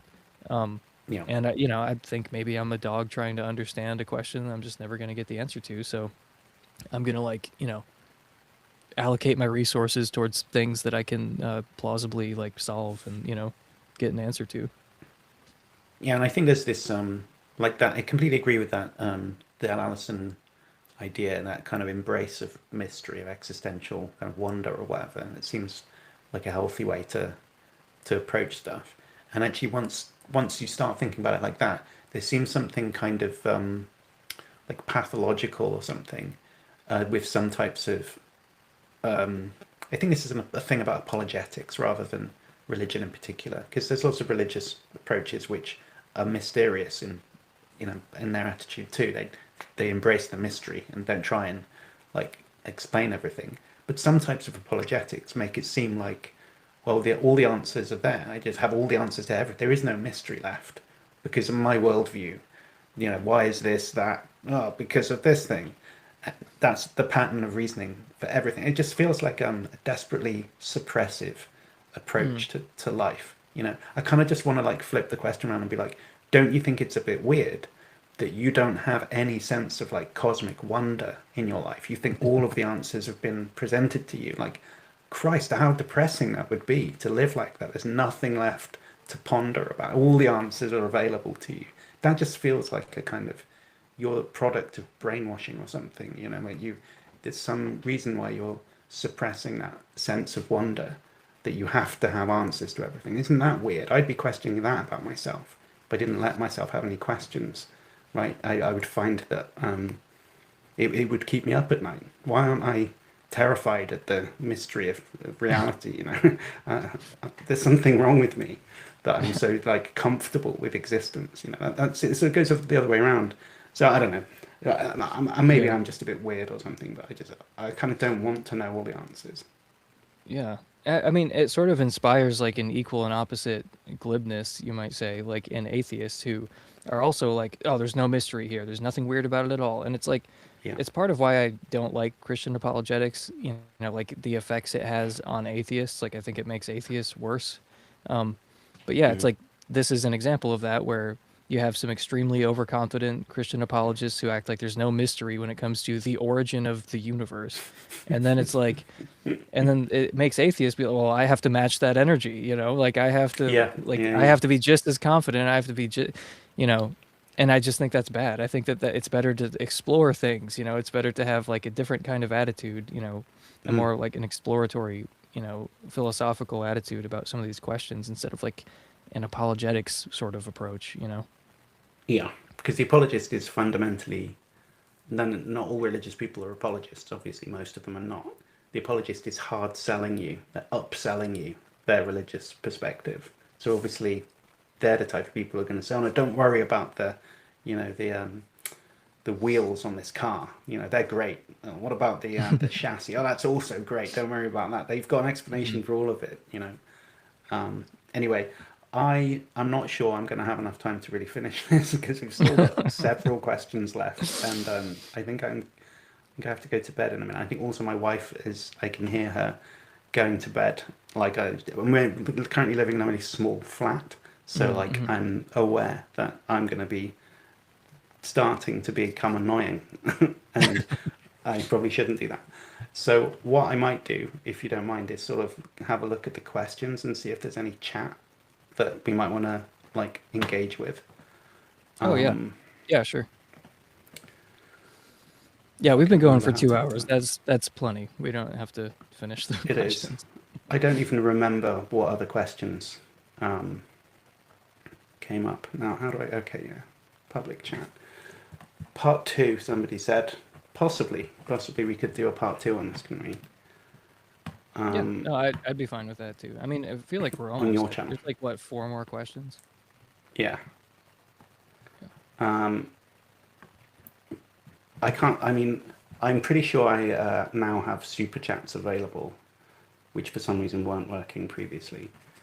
And so if anyone has actually paid money to ask a question, I should probably...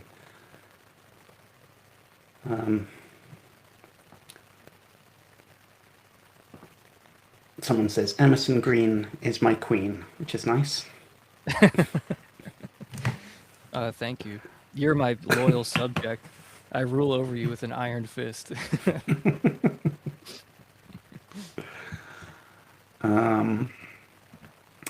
You can see the chat as well, I think, in the studio. Okay, yeah, no, I see it. I don't know what any of these mean. They seem to be responding to things that we said. I just see it. I'm a panpsychic, though, so I don't need a horseman effigy when there's decoherence. If you know, you know. I have nothing to add to that.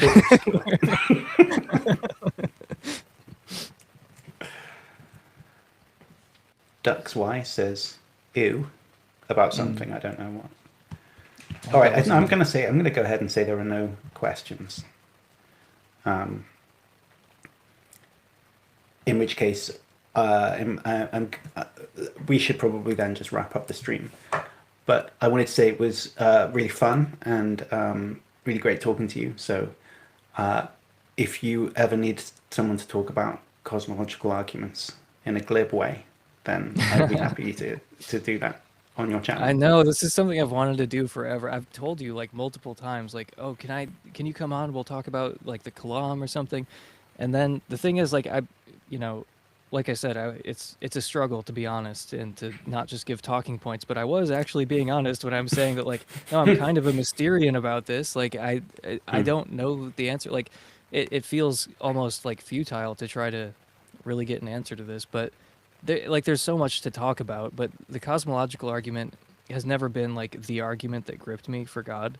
It's always been more like design arguments. And the thing is, like, virtually all the smart people I know are into cosmological arguments, and like they're like, oh, that's the best one. And so I guess I'm just too dumb to appreciate why that's the best one. But I've like thought the least, like, of the major arguments for God, that's probably the one I've thought the least about, alongside the ontological argument. But well, my only contribution to the field is complaining about what other people say in favor of it. So I'm not saying anything positive. I'm just saying, no, that can't be right, and this doesn't work, or whatever. So I think it's fully compatible with basically any view, like an agnostic or anything. You're just saying, William Lane Craig or Andrew Loke's argument or whatever, it doesn't work.